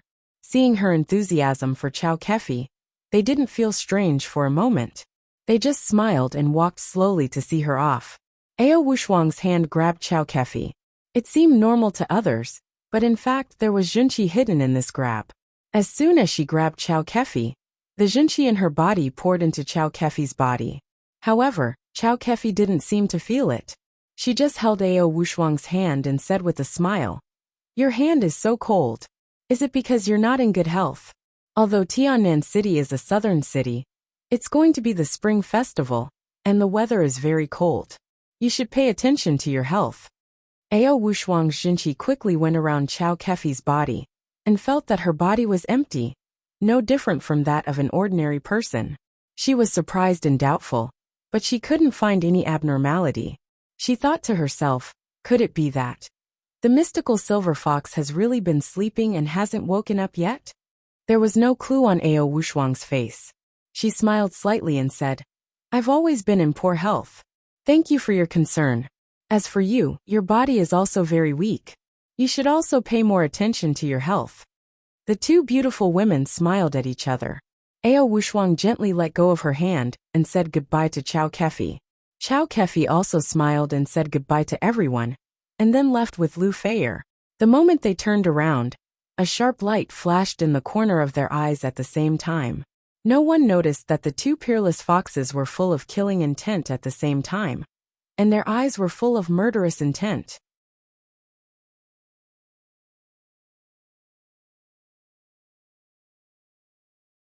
Chapter 813. After leaving Li Jiandong's home, Lu Fei had been in a state of excitement. As she drove, she pulled Chow Kefi and chattered. Hey, Sister Chow, how do you think those two guys died? According to Li Jiandong, the police finally concluded that it was suicide. How could it be possible? They fell in that place, and they fell so badly. How could it be suicide? It's funny. Lu Feier spoke quickly, but there was no response from the side. She turned her head and saw Chow Kefi sitting in the passenger seat. Her head was tilted to one side, and her eyes were twinkling as she looked at the street scene passing by quickly outside the car. Although it was late at night, the lighting project of the Tian'an municipal government still made the city look like a city that never sleeps. In the forest of steel and mud, there were bright neon lights everywhere. Although there were few people and vehicles on the street, under the bright lights, the city still exuded the bustling atmosphere of a modern city. Lu Feier saw that although Chow Kefi's face was tilted, she could still see many complicated eyes flowing in the corners of Chow Kefi's eyes. Her eyes were full of vicissitudes of life, dazzling and bizarre. Lu Feier was very puzzled. She couldn't help asking, "Sister Chow, what's wrong with you?" Then, she smiled ambiguously and said, "Are you reluctant to part with your little enemy?" If Lu Feier had joked with Chow Kefi like this in normal times, Chow Kefi would have been angry and laughed with her. Lu Feier was even ready. She turned her body and was ready to dodge Chow Kefi. She opened her mouth and shouted at any time, "I'm driving. Don't make trouble." But Lu Feier soon found that Chow Kefi was sitting in her seat very quietly motionless. Only the corner of her mouth was slightly pulled, showing a meaningful and extremely complicated smile. "Humph, little enemy? Little. Perhaps he's still young in this life, but he's really an enemy." At this moment, the memory of the mystical silver fox flashed through her mind like a lantern. She had entered Mount Wutai to secretly learn the Vajrabuddha Dharma, but because of the lack of Yuanyang Qi in her body, she couldn't stand the fierce attack of the Vajrabuddha Dharma. She almost died of Qi deviation. If it weren't for the passing Zen master Hui Fa who saved her, she would not have the prestige of the mystical silver fox in the future. Hui Fa was the first man that the mystical silver fox fell in love with, and he was also the last man she fell in love with. This eminent monk of Mount Wutai was handsome and had an extraordinary bearing. He had a profound Buddhist doctrine and a good eloquence.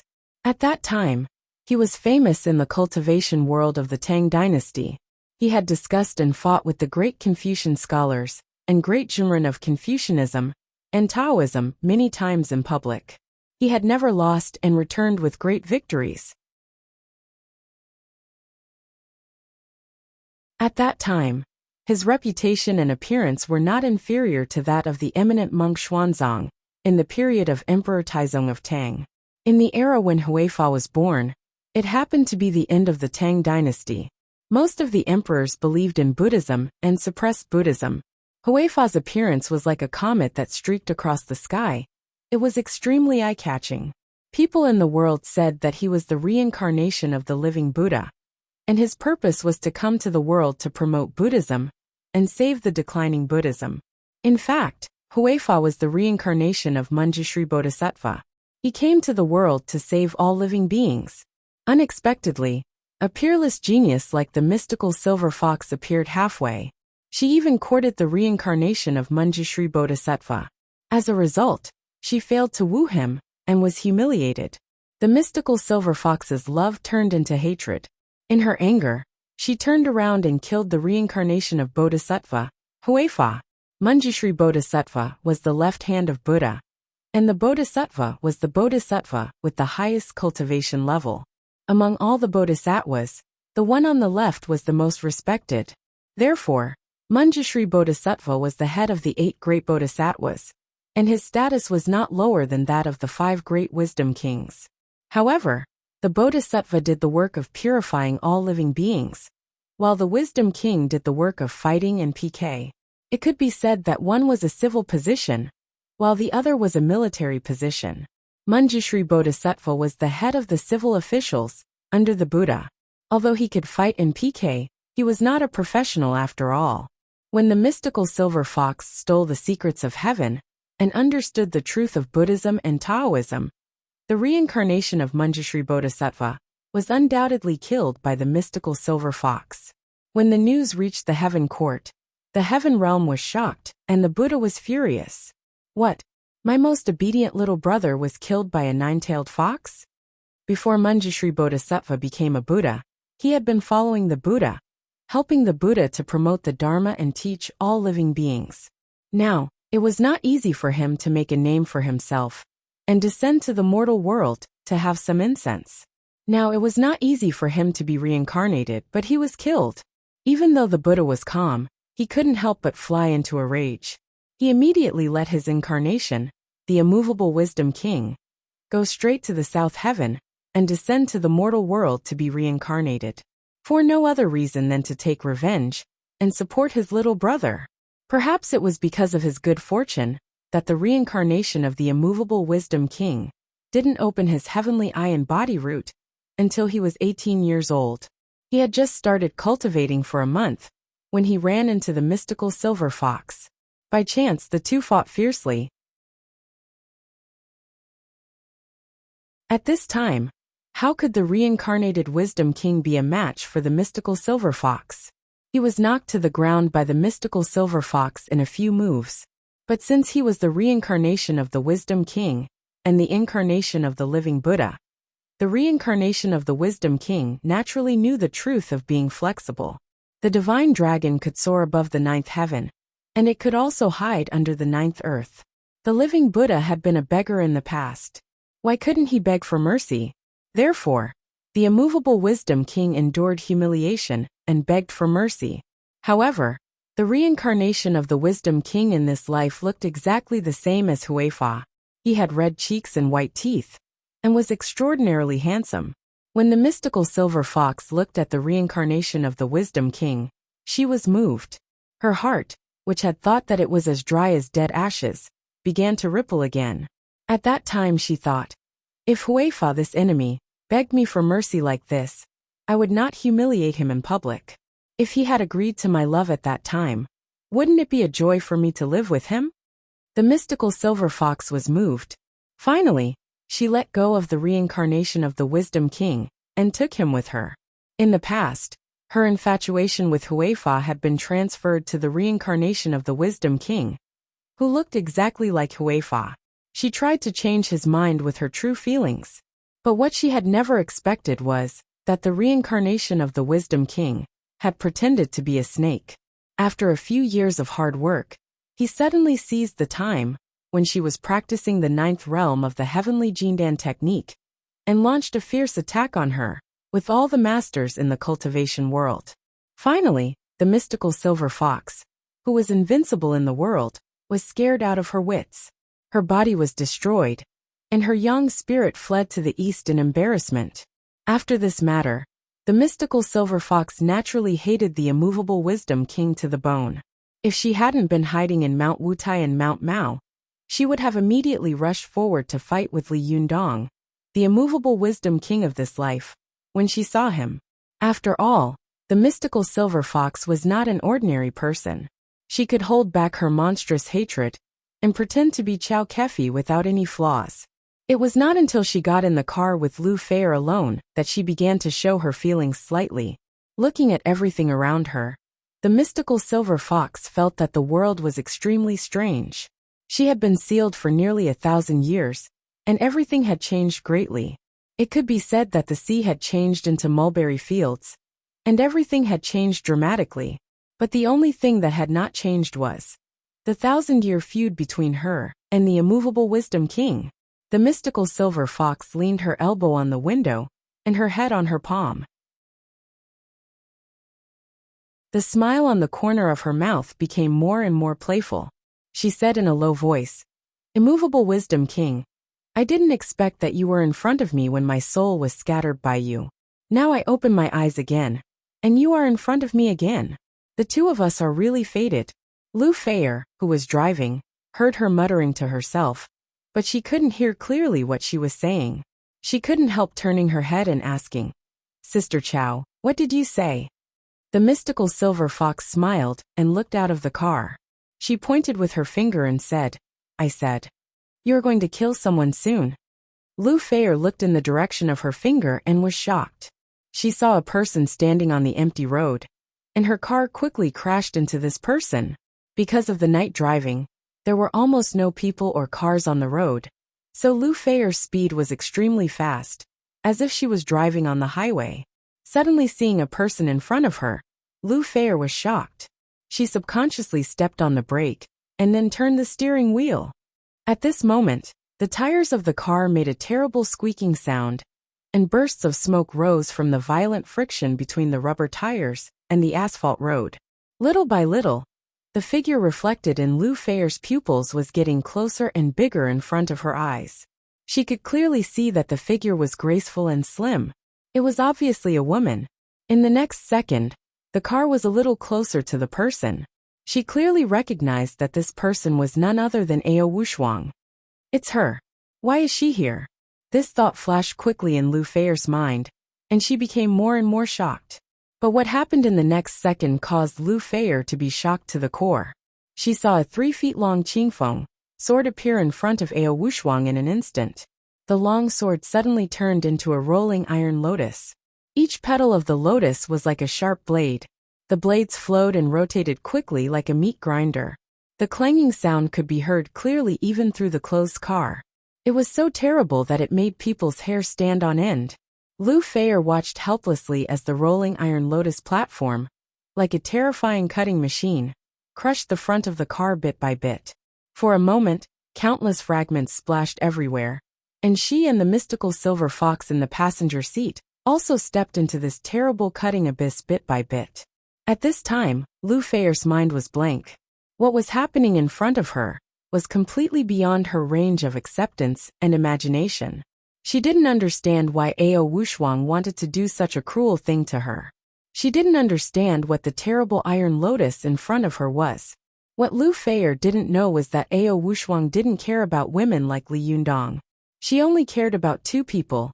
One was Wang Yuanshan, and the other was her disciple Su Chan. Even Li Yundong cared about her because he loved her. As for the others, hey, even if they were all dead, it had nothing to do with her, let alone Lu Feier. As for whether killing Lu Feier would cause her to suffer divine punishment, Ao Wushuang couldn't care less at this time. In front of the mystical silver fox, she had to kill her with one blow. If she was still hesitant, there would be endless troubles in the future. In her opinion, the mystical silver fox was much more terrible than the divine punishment. In order to chase after the mystical silver fox, Ao Wushuang specially asked Li Yundong for the Bahuang sword before she went out. This sword turned out to be her sword. Although she had already given it to Li Yundong, she wanted to borrow it now. Although Li Yundong didn't know why she wanted the Bahuang sword at this time, there was no reason not to give it to her because of her feelings. Ao Wushuang didn't explain much. After getting the Bahuang sword, she immediately went out of her body with Yang's spirit and followed the mystical silver fox and Lu Feier. It was not easy for her to wait until the two of them came to a sparsely populated place. She suddenly appeared and wanted to kill them together. Her attack seemed slow, but it was as fast as lightning. In the blink of an eye, the rolling iron lotus had already rushed in front of the mystical silver fox and Lu Feier. Every sharp iron lotus leaf transformed from the Bahuang sword made a buzzing sound, like the roars and howls from hell.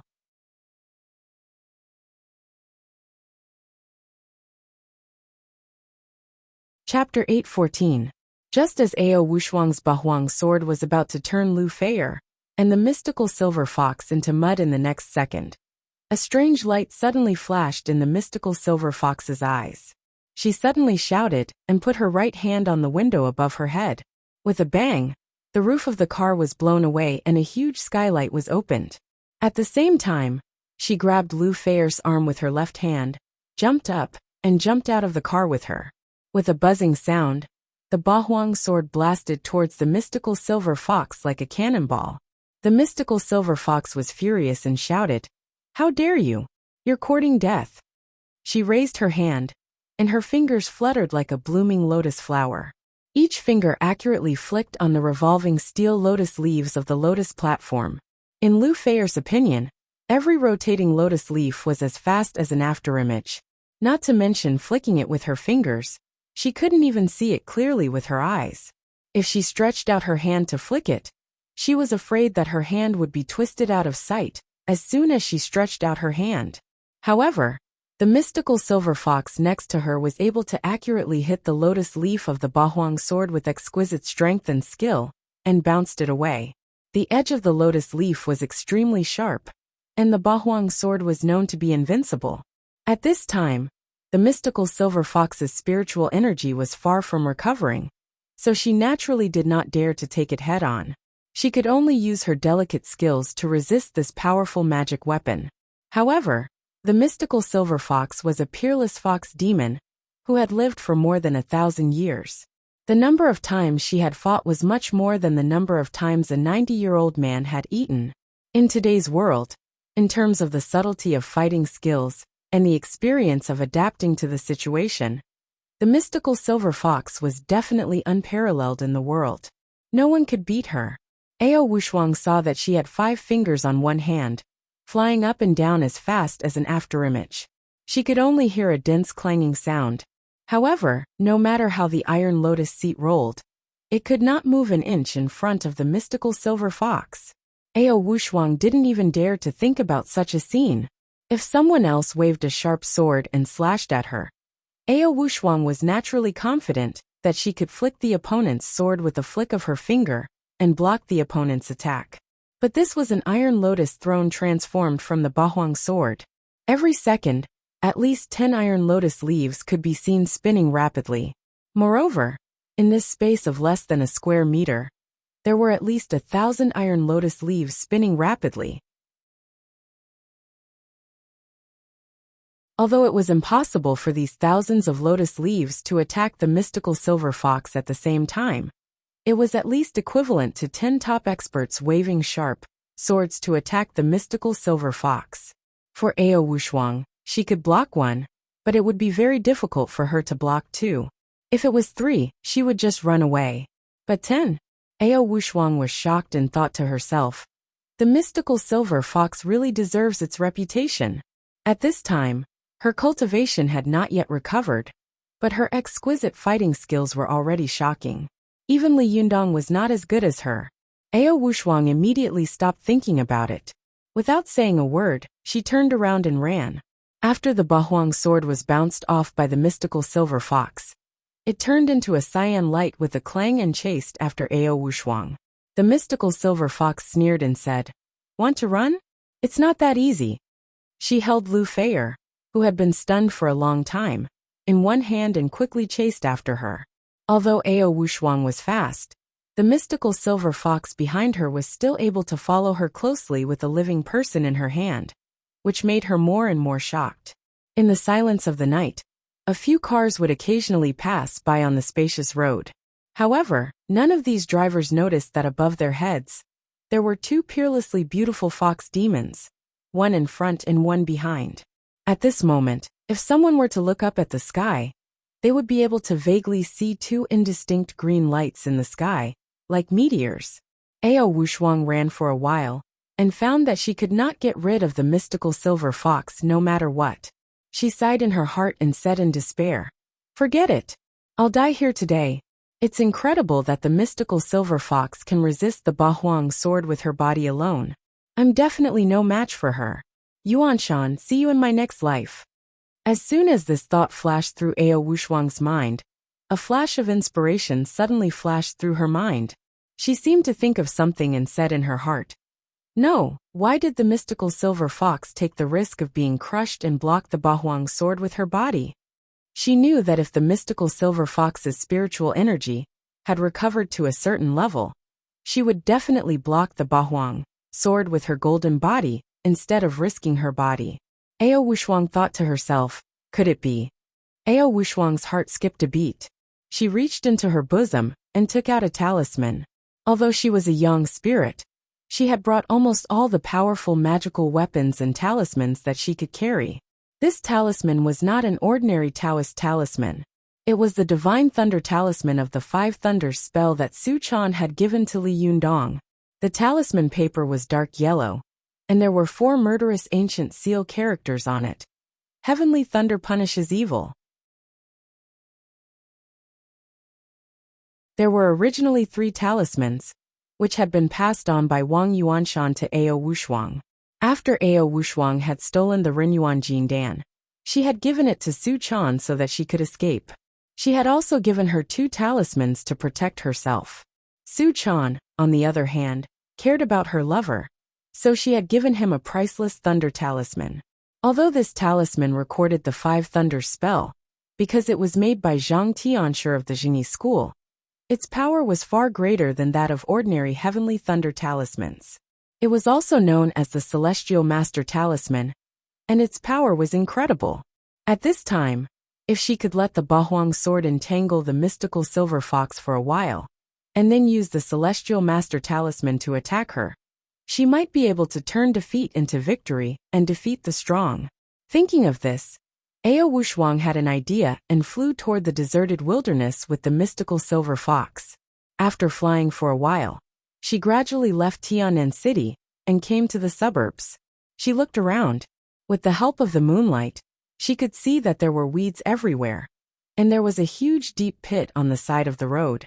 She was surprised to recognize that the place where she was clearly the place where Li Yundong had struck He Xiao by thunder before.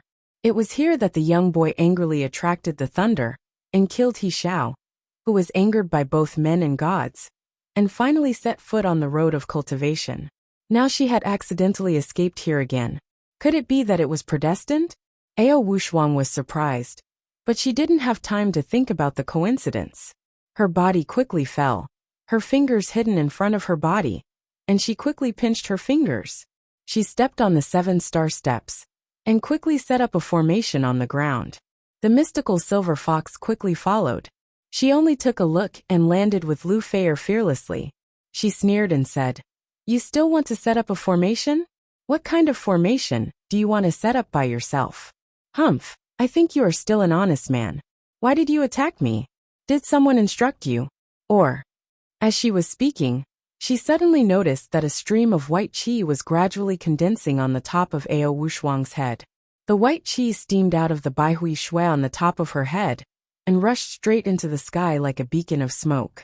In an instant, there was a thunderclap in the sky. With a loud rumble, the sky was almost shattered. The mystical silver fox's face changed dramatically. At this time, she had not undergone the thunder retribution.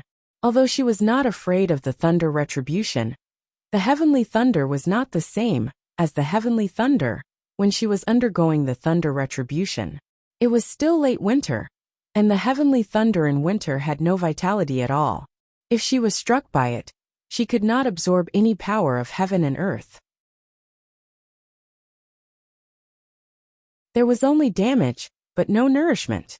The mystical silver fox suddenly raised her head and saw that the dark clouds above her head were rolling and rotating, converging into a huge vortex in the middle. In the center of the vortex, thunder and lightning were increasing, and an extremely powerful force was constantly gathering in it. The mystical silver fox was shocked and angry. She moved and was about to leave, but she saw the Bahuang pouncing on her like crazy, blocking all her escape angles and directions. At this moment, Ao Wushuang's Jinqi surged all over her body, and the runes on the heavenly thunder talisman in her hand suddenly emitted a dazzling light. She only felt a surging force coming from her hand and going straight to the top of her head. Ao Wushuang pointed to the sky with one hand. The sky seemed to sense her mind in this force and made a loud bang. Ao Wushuang then pointed to the mystical silver fox with this hand. Her black hair rose to the sky, and she shouted, "Heavenly thunder! Kill evil!" In this quiet and cold wilderness, an incomparably powerful heavenly thunder suddenly fell from the sky, fiercely striking toward the body of the number 1 demon fox in the Chinese cultivation world since ancient times.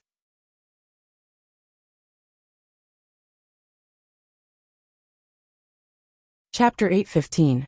The power of the Taoist Master Talisman depended not only on the talisman itself, but also on the caster himself.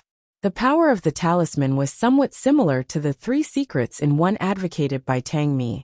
However, Tang Mi's magic depended on the secret mouth, secret heart, and secret finger. And the power of the talisman depended on the talisman, visualization, and the cultivation of the cultivator himself. Before Li Jiandong had reached the Zhuji phase, A bolt of heavenly thunder was enough to make a deep pit on the ground.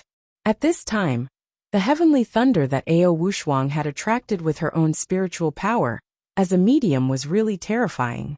The mystical silver fox looked up and saw a green light coming down from the top of her head. At this moment, the pupils in the eyes of the mystical silver fox instantly shrank. She finally let go of Lu Feier's hand and pinched her fingers together quickly. Junqi suddenly gushed out of her whole body, and a nine-tailed young spirit of the mystical silver fox appeared above her head in an instant. The nine-tailed celestial fox was the young spirit of the mystical silver fox. 7 of her 9 tails were golden, and 2 were white, which also showed that her current strength had not yet recovered to the real realm of the 9-tailed celestial fox. Once all her 9 tails turned golden, it meant that the peerless demon fox, who had almost swept the cultivation world of China more than 1,000 years ago, would reappear in the world. The 9-tailed young spirit of the mystical silver fox almost curled up into a ball in mid-air, trying to reduce the area struck by the heavenly thunder as much as possible. At the same time, her body rolled rapidly, and her 9 tails were like huge waves, constantly surging like turbulent water. At the moment when the heavenly thunder struck her, the mystical silver fox's rolling movement suddenly accelerated. As soon as the heavenly thunder touched her body, it was taken to the side by her high-speed rotation speed. With a loud bang, the heavenly thunder suddenly passed by the side of the mystical silver fox and hit the ground like a cannonball. In an instant, a deep pit was blasted out. Gravel flew everywhere and smoke filled the air. Although the mystical silver fox relied on her unparalleled fighting experience to escape this attack, her young spirit was almost smashed. Even Lu Feier could see that the body of the 9-tailed celestial fox in the air was trembling slightly, as if it would break at any time. When Ao Wushuang saw this, she immediately pinched her fingers and activated the 5 thunders spell that Wang Yuanshan had taught her. Originally, women could not practice the art of thunder. They could only control electricity, not thunder. However, Ao Wushuang had exchanged yang qi with Wang Yuanshan, so she was one of the rare female cultivators in the world who could control thunder. Learn, she chanted an incantation and visualized lightning in her mind. She pinched her fingers together and soon, another bolt of lightning struck down from the sky. However, the power of this heavenly thunder was far inferior to that of the heavenly thunder attracted by the Taoist master talisman. But now that the mystical silver fox had been struck by the heavenly thunder, Ao Wushuang wanted to take advantage of your illness to kill you. While the mystical silver fox could not recover, a few more bolts of heavenly thunder would come. It would be best if she could destroy her young spirit. Then she would have a chance to win. However, the mystical silver fox was the mystical silver fox after all. She was a big devil who could still beat all the cultivators in Japan and make them cry for their parents. Seeing that Ao Wushuang was unforgiving and had even cast a spell to attract the heavenly thunder, she was furious. I haven't been in the world for 1,000 years. When I come out again, someone dares to be so arrogant in front of me. Ao Wushuang couldn't help laughing angrily. Her 9-tailed young spirit stopped in an instant, and her 7 golden tails swung at the falling heavenly thunder. With a few booming sounds, the heavenly thunder was blasted away in all directions and splashed on the mountains in the wilderness, causing bursts of fire in all directions. This seemed simple, but without extremely accurate judgment, it was absolutely impossible to do it. Ao Wushuang was horrified. She had blocked a day's thunder in this way. This was really terrible. She was shocked by the amazing fighting strength of the mystical silver fox. This was an extremely strong opponent. In terms of pure strength, Ao Wushuang was not far from the mystical silver fox.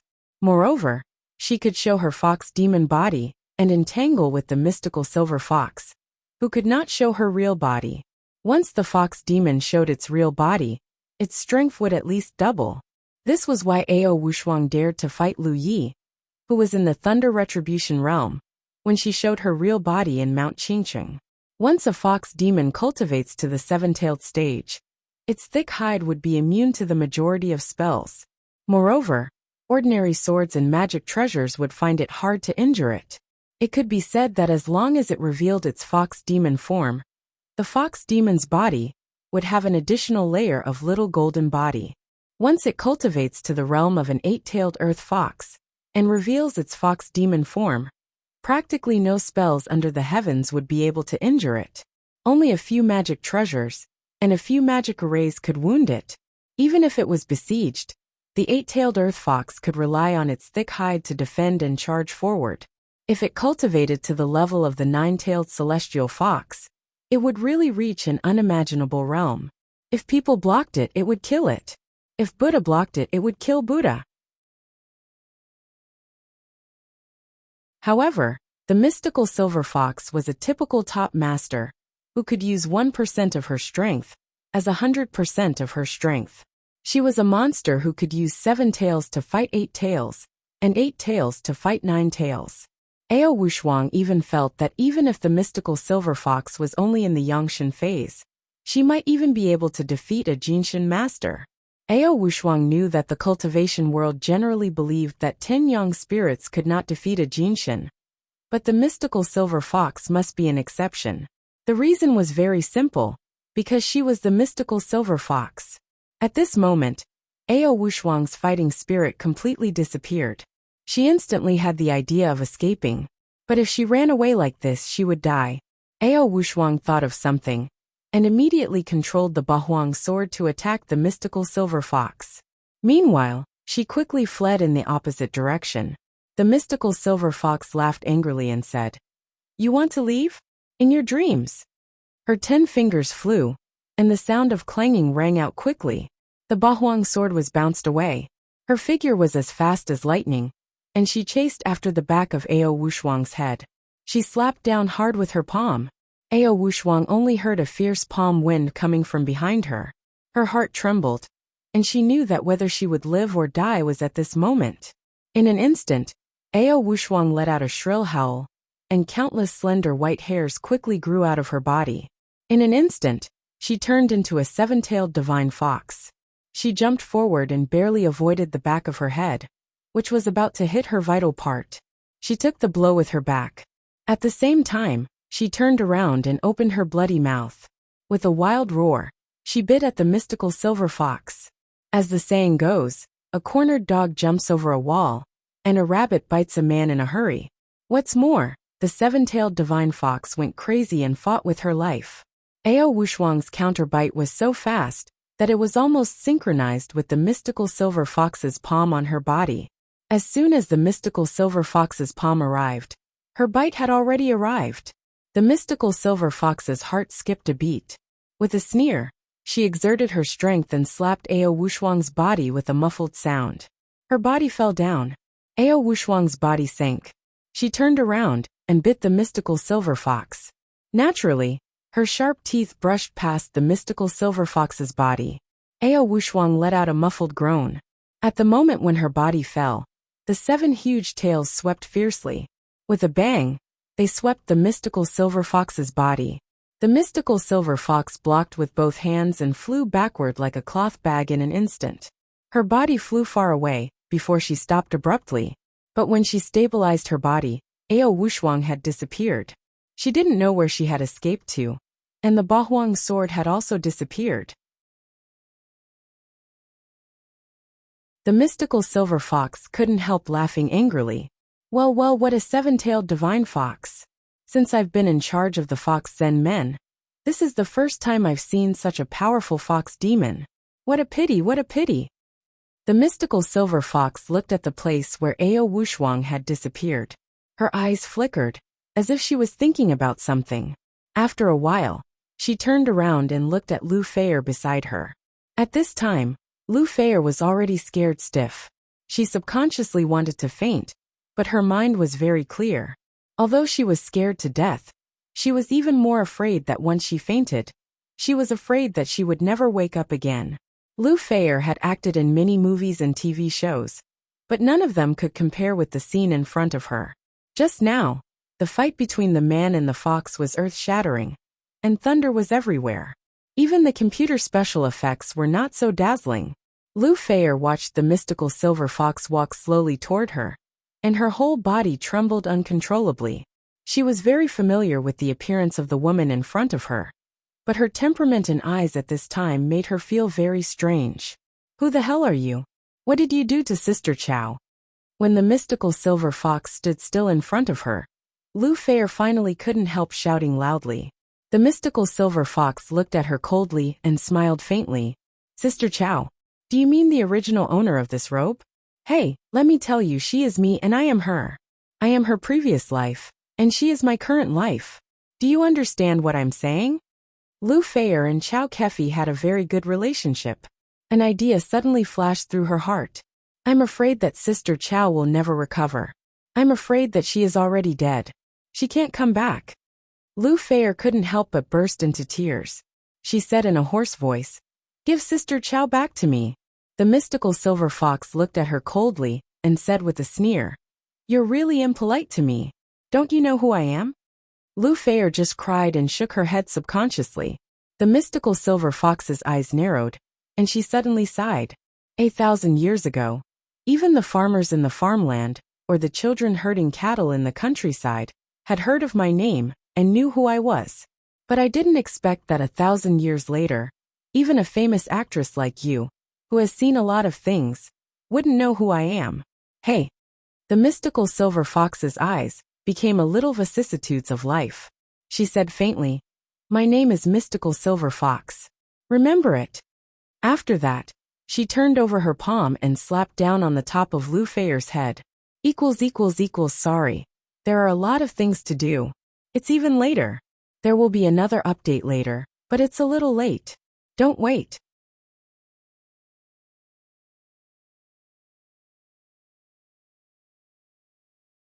Chapter 8:16. Lu Fei watched helplessly as the mystical silver fox's palm patted down on her head. She had no doubt that this soft, white and slender hand could smash her head into mud without any effort. I didn't expect that I would die in the hands of Sister Chow. Lu Fei sighed in her heart, and a trace of despair flashed in the corner of her eyes. But just as she saw that the mystical silver fox's palm covered her sight, and was about to hit her head, the white hand suddenly stopped in front of her face. The mystical silver fox stared at Lu Fei with flickering eyes, and her face seemed to be a little ugly. Her palm trembled slightly, as if it had stopped in midair and could not fall. But soon, the mystical silver fox took a deep breath, and her face suddenly turned red on one side, and then quickly turned pale. Within a few breaths, her face changed several times, and then slowly returned to normal. The mystical silver fox smiled and slowly withdrew her hand. She said, "You and her relationship seems to be really good. Hey, forget it. I'll let you go." Lu Fei didn't know that at the moment when the mystical silver fox's palm fell, Chow Kefi's memory and divine sense caused trouble in the body of the mystical silver fox, which made her movements a little stiff and inconvenient. She thought that the mystical silver fox had let her go because of her good relationship with Chow Kefi. She was not a bold person, nor was she a strong person who was not afraid of death. She was just a little girl. How could she not be afraid of death? Now that she had rolled over from the ghost gate and saved her life, Lu Fei suddenly felt as if she had collapsed all over. She could hardly stand. Her awe for the mystical silver fox had reached its peak. She looked at the mystical silver fox timidly and whispered worriedly, "You won't kill me? Why?" The mystical silver fox smiled and said, "You will know in the future. Now, come with me." As she spoke, she grabbed Lu Fei with one hand and picked her up like a baby. Her figure flashed and disappeared in an instant. While the mystical silver fox was fighting with Ao Wushuang, in the downtown of Tianan City, Li Yundong was sitting cross-legged in his room alone. He was silently running his qi while thinking about what had happened today. His cultivation had reached the realm of the unity of heaven and man, and he had a natural sensitivity to danger. This was the sixth sense of an ordinary person. However, the sixth sense of ordinary people was like Duan Yu's 6 meridians divine sword, which sometimes worked, but Li Yundong's premonition was very accurate most of the time. Although Li Yundong didn't know where the danger came from, he could vaguely feel that an inexplicable danger was coming toward him. It was as if he was in the middle of a vast ocean. Although the surface of the sea was still calm, the undercurrent was surging under his feet, and the wind and clouds were surging in the sky. It seemed that the calm sea would be set off in the next second. He really wanted to remind the people around him to pay attention to their safety, but the new year was coming soon. Not only were the little foxes happily preparing for a happy new year, even Zhou Qin and the others, who had always been steady, were looking forward to it, and had prepared everything early. The atmosphere around him was peaceful, and there was no sign of a storm coming. Li Yundong didn't want to disturb all this and disturb them from having a good new year. Although the new year in China was getting weaker and weaker, and more people didn't pay attention to the new year, there were still many people who regarded the new year as more important than anything else. No matter how hard it was, they wanted to spend the new year with their families. Li Yundong's parents didn't care about anything. He had been independent since he was a child, and his feelings for his parents were very faint. Now he regarded the little foxes as his family. They wanted to have a happy new year, so of course he couldn't be a disappointment. Besides, what was the purpose of a leader? Could it be that he was using it to boss people around and point fingers at his subordinates? Since he had become the leader, he naturally had to shoulder this responsibility. Although Li Yundong now felt that this position was a little unreliable, and that Lu Yi was most likely plotting against him behind his back, Li Yundong was a very responsible man. Since he had sat in this position for a day, he had to think about everything and do his duty for a day. He had to silently pick up all these things, and not let the pressure be transferred to Su Chan and the little foxes. Thinking of this, Li Yundong sighed silently. Just as he was about to put these annoying things aside, he heard someone knocking on the door softly. Li Yundong smiled slightly. He didn't even need to guess to know who it was. Almost every night these days, the little girl would knock on the door with a very unique rhythm, so that Li Yundong would know that it was her. After a while, the door was pushed open. Sure enough, he saw the little girl poking her head in and looking at him with a smile on her face. In the past few nights, the two little lovers had been very affectionate. It was really uncomfortable to be apart for even a second. Although very unpleasant things had happened during the day, and there had been a bizarre murder case at night. After the little girl calmed down a little, she came to find Li Yundong again. Li Yundong smiled and waved to the little girl, motioning for her to come in. The little girl quietly closed the door and came to the bed quietly like a thief. She rolled onto the bed and fell into Li Yundong's arms. The little girl raised her head and looked at Li Yundong's face, only to see that there was a hint of worry in the corners of his eyes. She couldn't help asking, "Yundong, are you still thinking about that case?" Li Yundong stroked her face with a smile and said, "It's not just about that. There are other things." Su Chan thought for a moment, then asked very obediently, "Is it about Sister Zi Yuan?" Li Yundong shook his head with a smile, but soon nodded again. "Yes and no. Zi Yuan's matter is only one of them." Su Chan said, "Yundong, a lot of things have happened recently. Which one are you most worried about now?" Li Yundong sighed. "What I'm most worried about is that these seemingly unrelated things are actually the same thing." Su Chan was stunned for a moment, then her eyes slightly widened. "You mean?" Li Yundong nodded slowly. "I always feel that these things happen together. No matter how I look at it, it doesn't seem like a coincidence. It's like a pair of invisible hands weaving everything." Su Chan was shocked. "What do you think someone is controlling?"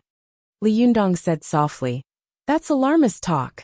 Although people plan, if you want to succeed, you still have to rely on God's will. Many of these things happen strangely. Some seem to be man-made, but some seem to be just coincidences. But when these man-made and coincidental factors come together, it's really too much of a headache."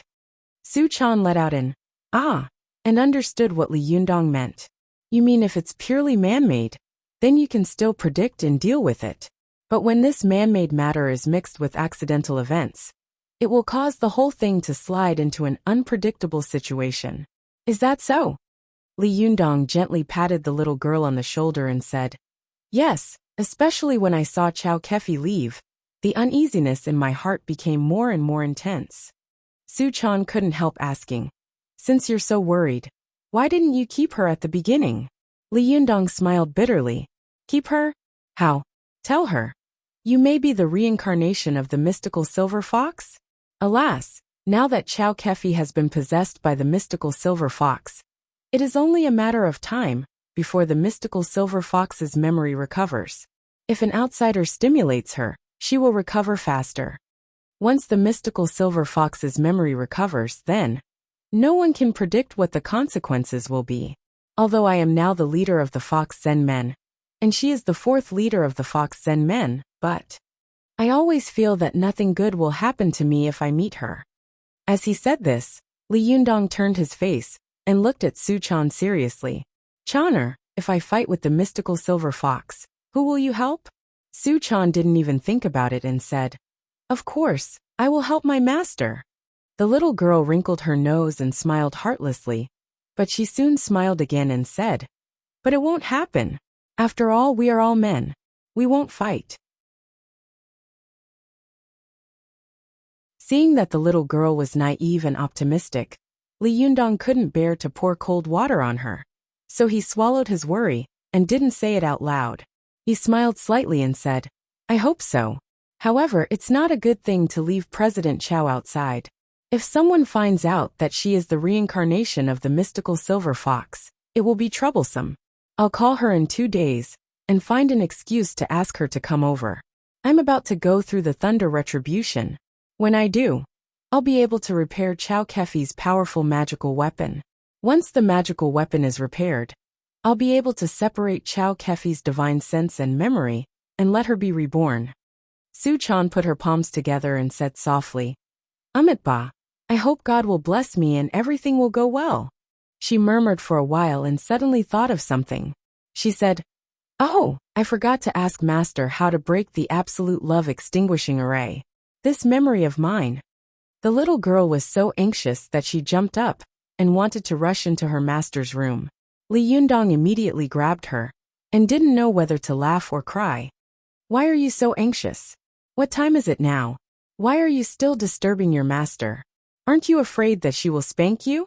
The little girl rolled her eyes and said with a smile, Well, I'll go to her early in the morning tomorrow. Li Yundong smiled and tapped the tip of her nose. A few days ago, I praised you for growing up. Now it seems that it was just an illusion. Su Chan made a face at Li Yundong and said, No, I've made progress. Besides, I'm still a little girl. Li Yundong smiled and said, You're a little girl? You're not a little girl. Li Yundong's words had a double meaning. The little girl blushed and said angrily, You're so annoying. You're not being serious, after just a few words. Her shy appearance made Li Yundong's heart beat faster. He was about to say a few more jokes when he suddenly heard a rumble outside. It was the sound of winter thunder. Li Yundong immediately sat up straight, and an extremely sharp look suddenly appeared in his eyes. Thunder in this season. The little girl was also so shocked that she sat up from Li Yundong's arms. She looked surprised. No way.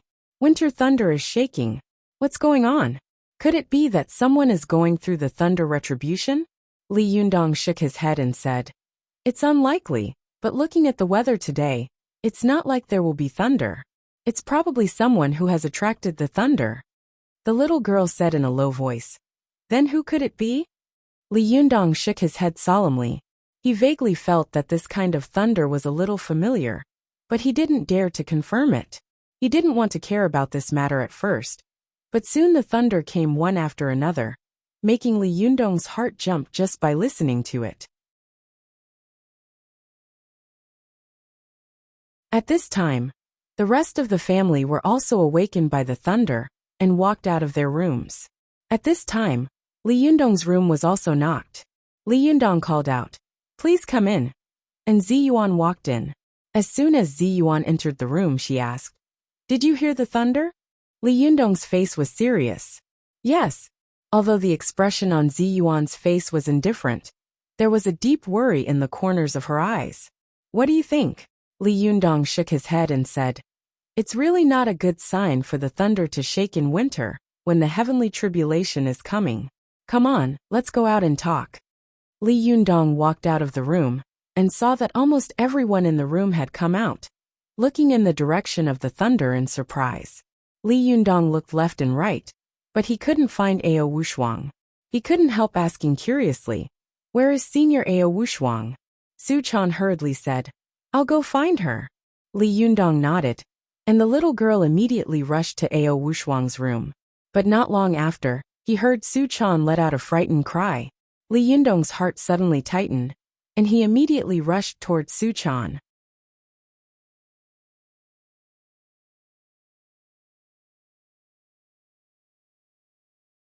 Chapter 8:17.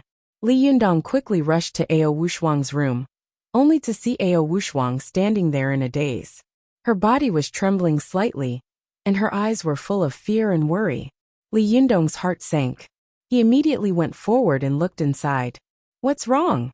He looked into the room, and saw that the French window of the bedroom connected to the balcony was wide open.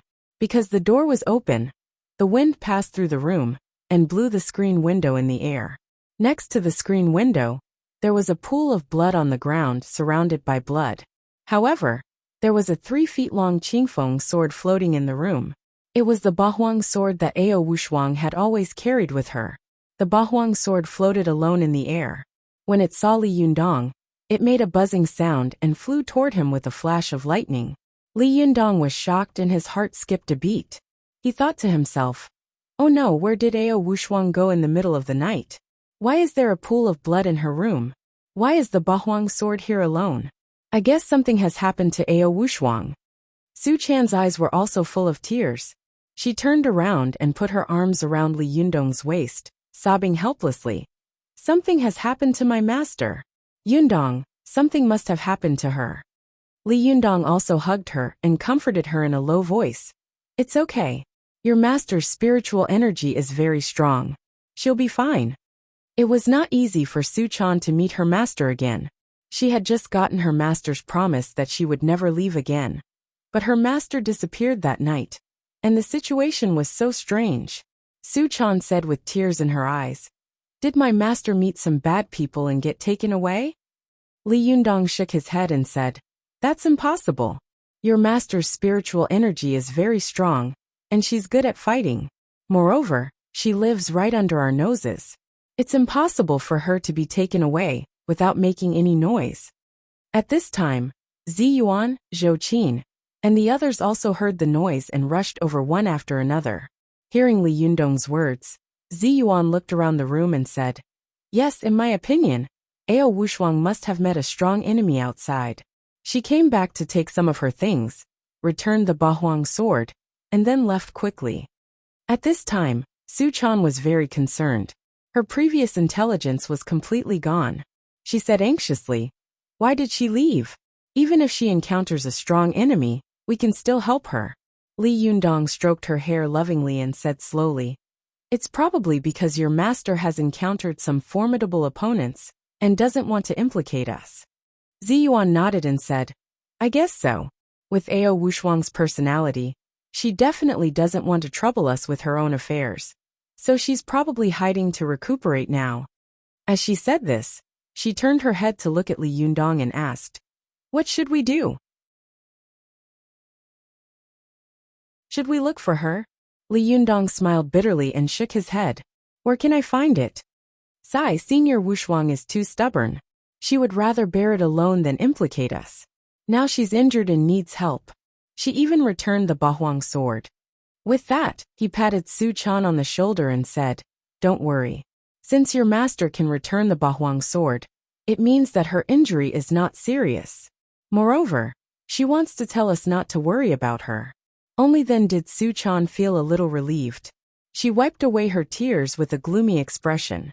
She bit her lip and stared at the pool of blood on the ground. No one knew what she was thinking. In this world, apart from Li Yundong, her master was the person who treated her the best. Now that her master was missing, how could she not panic? Moreover, what made her most uncomfortable was that she wanted to find her master, but she didn't know where she was. This feeling of powerlessness really made her feel extremely sad. Seeing the little girl lowering her head and crying, Li Yundong sighed softly in his heart. He patted Su Chan on the shoulder and comforted her. "Don't worry. Your master will definitely be fine. Maybe when she recovers, she will come to us herself. Don't worry. Come smile. If you cry like a cat, it'll be ugly. Even if I don't despise you, your master will. Su-chan sobbed, wiped her tears and said, Master will not abandon me.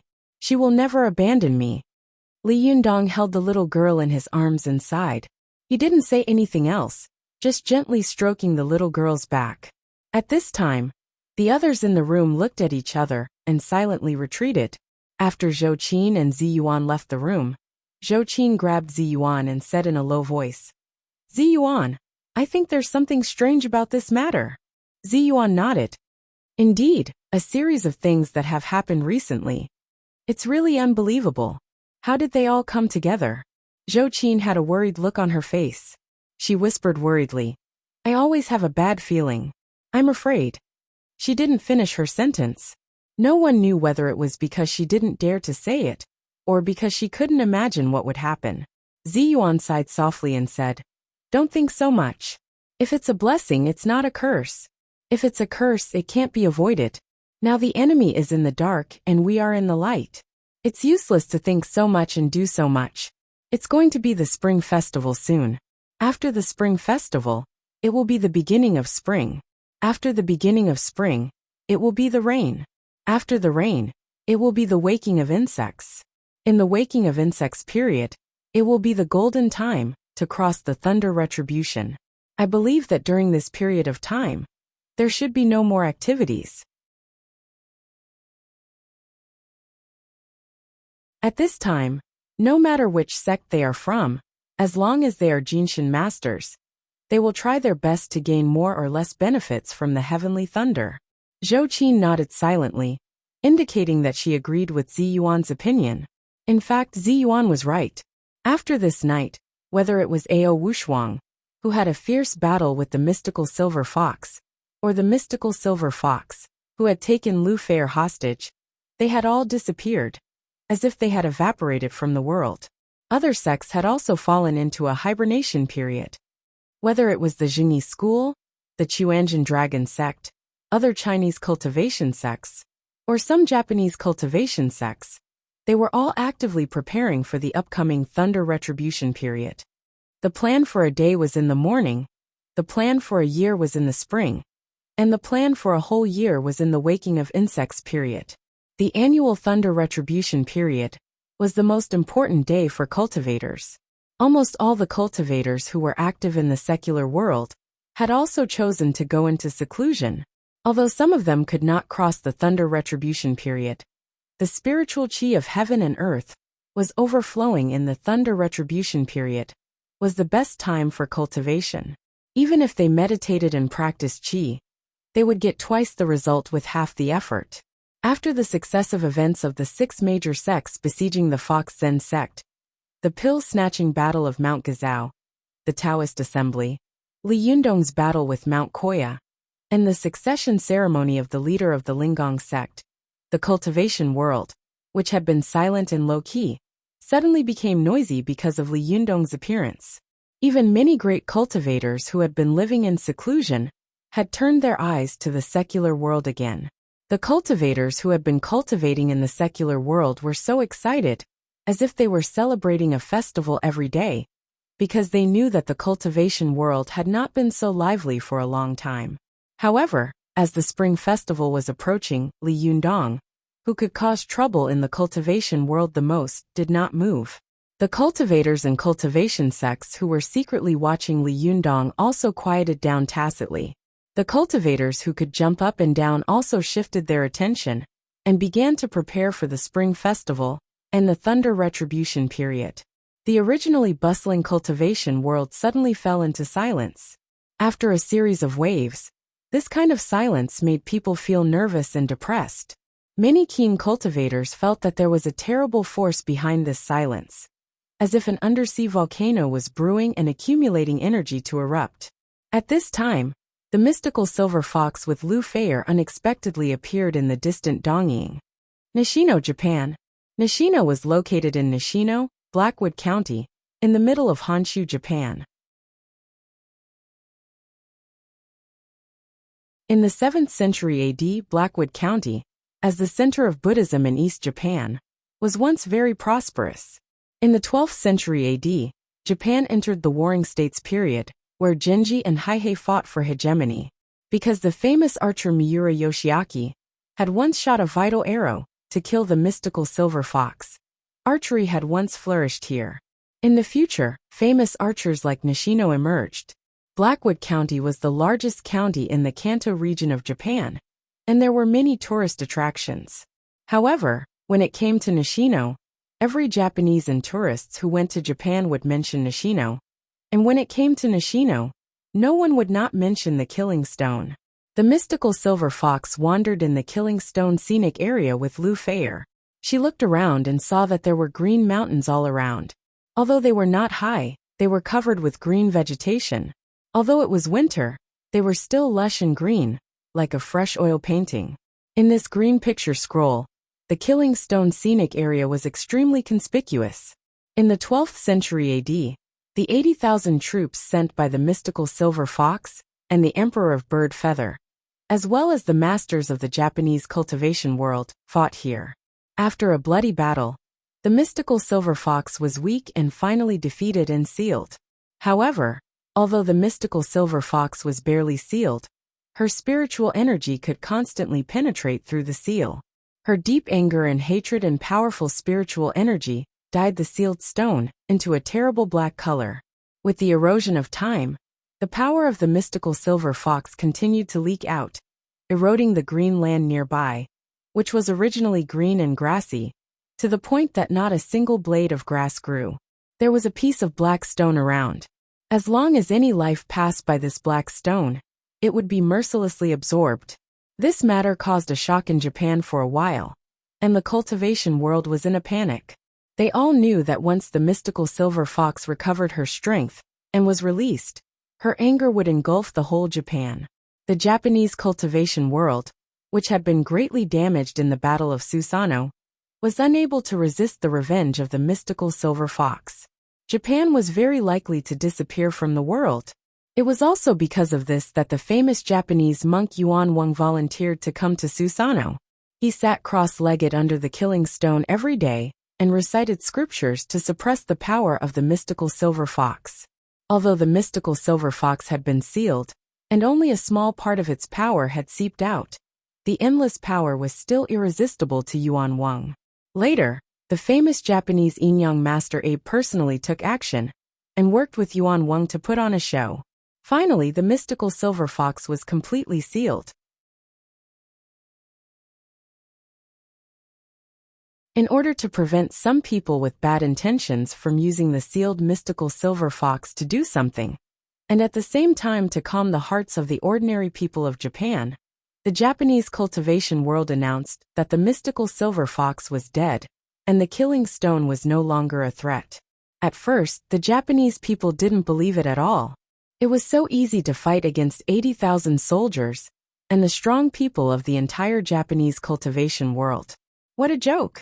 But slowly, there were always some bold people who passed by the Killing Stone and found that the Killing Stone in Sui no longer absorbed life. At this time, the Japanese believed that the mystical silver fox had really died. With the passage of time, the history of the past had become a myth and legend today.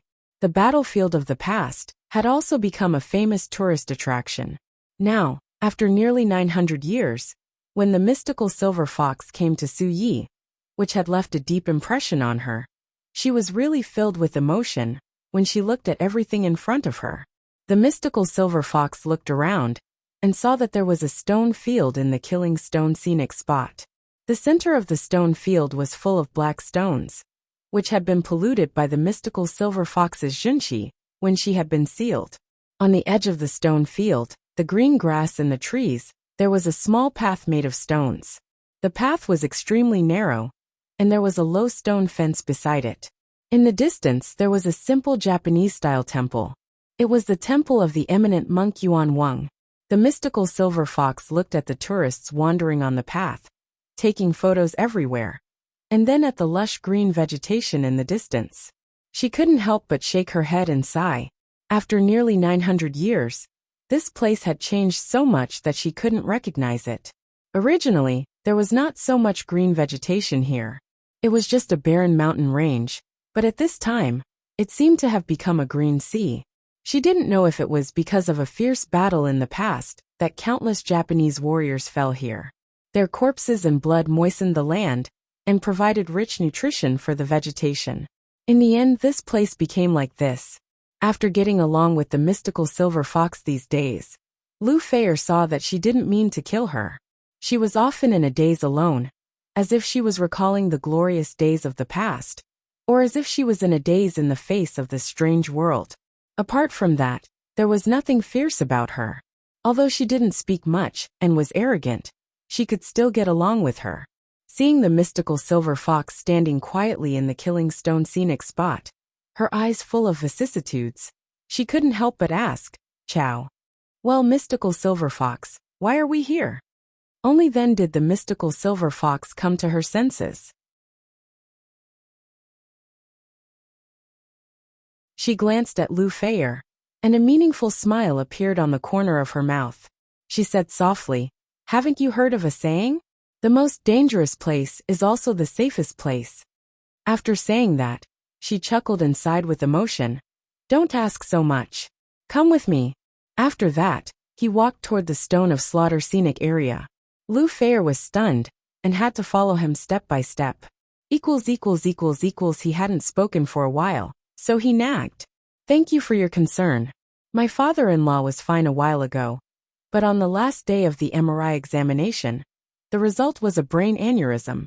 Although it was not big, it made people a little uneasy to think about it. Although the hospital's cold system was very wicked, his father-in-law was only hospitalized for examination. He didn't have a drip, he didn't take drugs, and he didn't have an operation. The hospital was not profitable, so they always wanted to rush his father-in-law out of the hospital. However, the doctor still had some medical ethics. He didn't say such a wicked thing as letting his father-in-law have an operation. It was a blessing in misfortune. In the past few days, Tang Tang had been so busy that he didn't know what year it was. Looking back, Xiao Xiao had said that it had almost 300 words. It was estimated that it was a little close to the end. It was estimated that it would end in another 20,000 or 300,000 words. Someone asked me what I would write in the next book, and what style it would be. Now I can tell you that the style is basically the same as this book, and it is inherited from this story. However, the story of Li Yundong has ended, and the story of another protagonist has begun. The stories of Zhou Qin, Ding Nan, Lin Miao Zhan, Yan Fang, Mei Duo, and others will be replaced in the next book.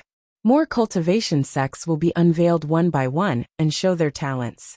The cultivation world will become more magnificent, and more interesting campus cultivation stories will be meaningful. Many foreshadowing in this book will also be replaced in the next book. Yes, I wrote many foreshadowing in this book that you think is meaningless. I am preparing for the next book. The relationship between the two novels is a bit similar to the relationship between The Legend of the Condor Heroes and The Return of the Condor Heroes. Of course, the content is completely different. Maybe some readers will want to continue reading. Maybe some people don't want to continue reading. Tang Tang, I can only say that the next book will be very good, even better than this one. This is my promise. Just like when Pirate King in a Different World finished, I promise my book friends, my next book will be very good. After being busy for the past 2 days, including the ones I owe before, I owe a total of 2 chapters. Although my father-in-law is fine for the time being, and Tang Tang has also returned to Suzhou, I have a lot of things on my hands now. Now Tang Tang, I write during the day, write the script in the afternoon, and after training at night, I have to give lessons. I am very busy every day. After this month, I will probably have to go to Beijing again next month. I really don't know when I will be able to make up for the 2 chapters 10. I really don't know when I will be able to make up for the 2 chapters 10. If I can't make up for it, please show some mercy when you scold me. Don't involve my family. Tang Tang, I will cut my hands and thank you in addition. I wish all of you good health. If there is anything, don't be sick. If there is nothing, don't be poor.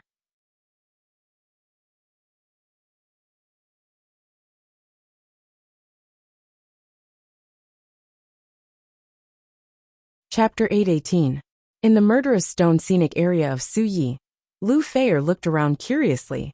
Although she already knew the identity of the mystical silver fox, she didn't know what the relationship between the mystical silver fox and this place was. She didn't know why the mystical silver fox looked at all this in front of her with such vicissitudes in her eyes, as if she had been here hundreds of years ago. There was a faint smell of sulfur in the air around the murderous stone scenic area, which smelled a little different. There were many tourists here, many of whom were Chinese. Lu Feier heard from the Chinese tour guide that the smell of sulfur was the poisonous gas left by the algae 900 years ago.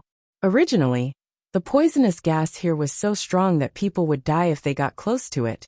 But after 900 years of evacuation, there was only a little smell of sulfur left. But the stream near the Killing Life Stone was polluted by the algae, so it was still undrinkable. But strangely, although the stream was undrinkable, it still had the miraculous effect of beautifying one's face.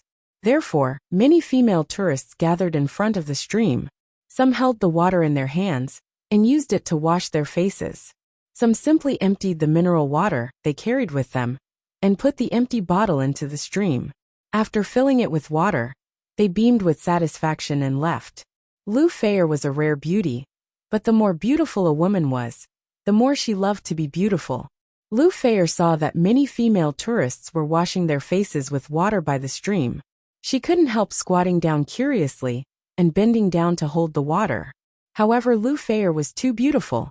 As soon as she squatted down, the female tourists nearby unconsciously made way for her. They didn't want to stand with her and become her foil. Lu Feier had been with the mystical silver fox for the past few days, so she didn't have the time or condition to do any maintenance, let alone anything like a spa or skin care. At this time, she held the water and applied it to her face. She immediately felt that her skin seemed to be greedily absorbing the water, and her face suddenly had a cool and moisturizing feeling. After washing her face, she took out her mobile phone and took a picture of herself. Sure enough, her face seemed to have become more lustrous, as if it did have the effect of beauty and nourishing her face. Lu Feier couldn't help but wonder, it's really amazing. Why can't this water be drunk? But it has the effect of beautifying and nourishing the skin. The mystical silver fox couldn't help but sneer and say, nonsense. This land was soaked by my jinqi and magic power, and the stream in the mountain was naturally full of my residual magic power and jinqi. If people drank it at that time, their blood and qi would boil, and their meridians would burst and they would die.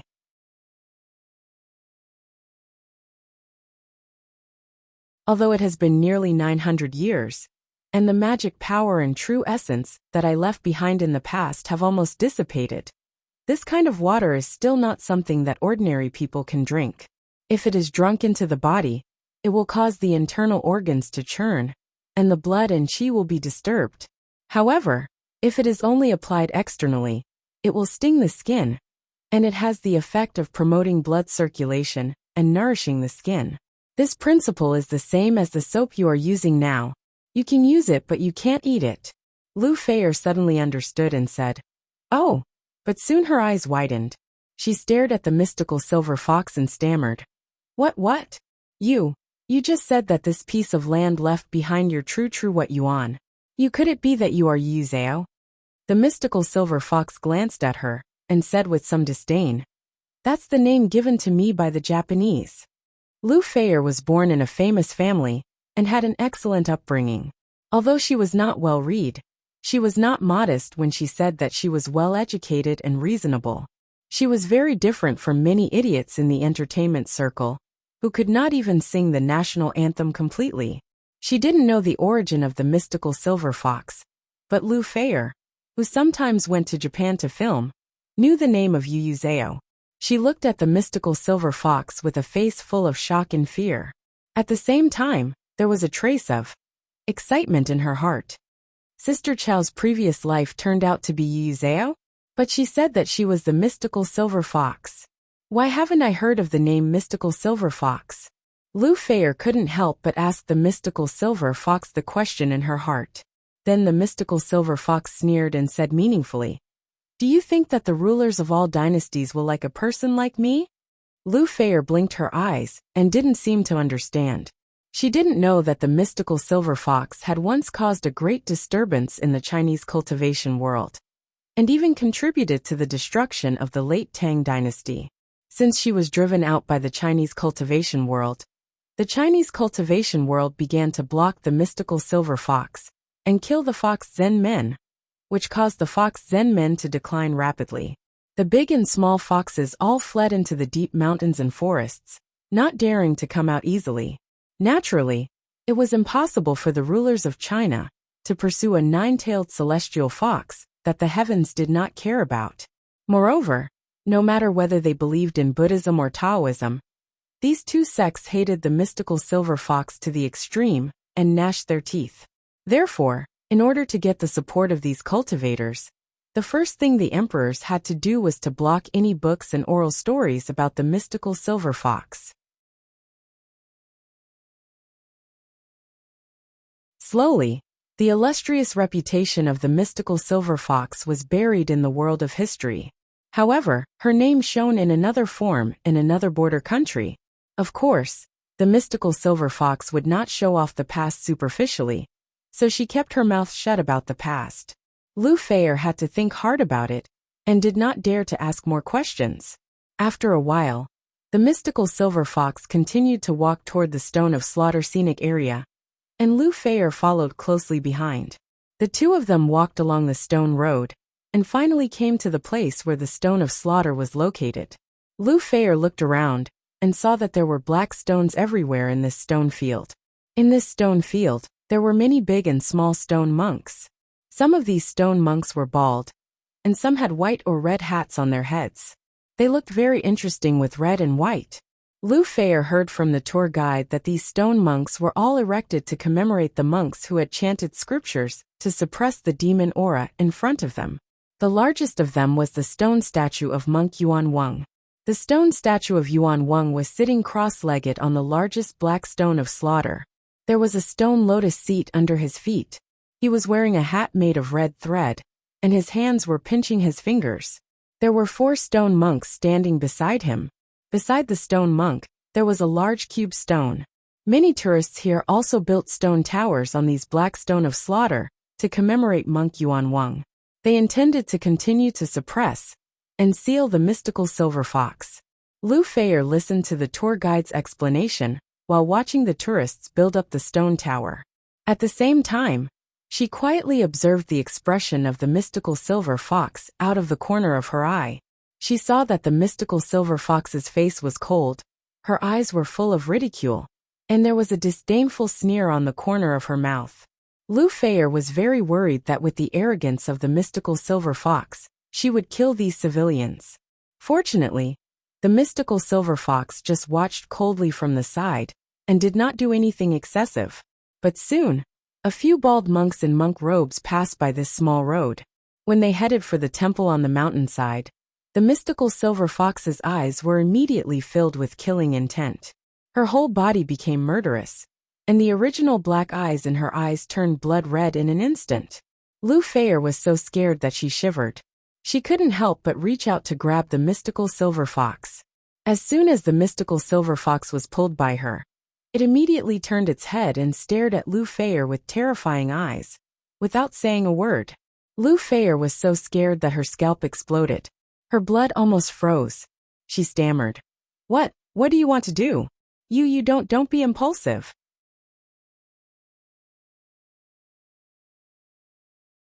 The mystical silver fox's blood-red eyes stared at Lu Feier for a long time. Slowly, the killing intent in her eyes subsided little by little, and her eyes turned from blood-red to pitch-black. The mystical silver fox said in an extremely cold voice, "If there is another time, I will kill you first." Are you kidding me? In those days, I killed whoever I wanted to kill. I was so proud of my kindness and enmity. Today you, a little mortal, dare to come and tell me what to do? Lu Feier was so shocked that her pretty face turned pale. She nodded quickly, and didn't dare to say another word. The mystical silver fox glanced at the monk who had left, and the pupils in her eyes instantly shrank into needles. Her sharp eyes shot out like a sharp sword, which was noticed by the 2 monks at once. They turned around in surprise and looked in the direction of her eyes. But when they turned around, the mystical silver fox had already retracted her gaze, turned around, and left slowly. How could the two monks have expected that the mystical silver fox, who had been sealed 900 years ago, was right beside them? She had almost killed them. If they had known this, they would have been scared to death on the spot. After looking at it for a while, the two monks found nothing unusual, so they turned around and left. The mystical silver fox walked along the road to the hotel near the scenic spot. When they arrived at the hotel, Lu Feier couldn't help but ask boldly, "Are we staying here today?" The mystical silver fox didn't look back and said, "Is there anything strange?" Lu Feier said in a low voice, "Ciao. No, you don't seem to have a carry-on bag, passport and money." The mystical silver fox said casually, "Don't you have it?"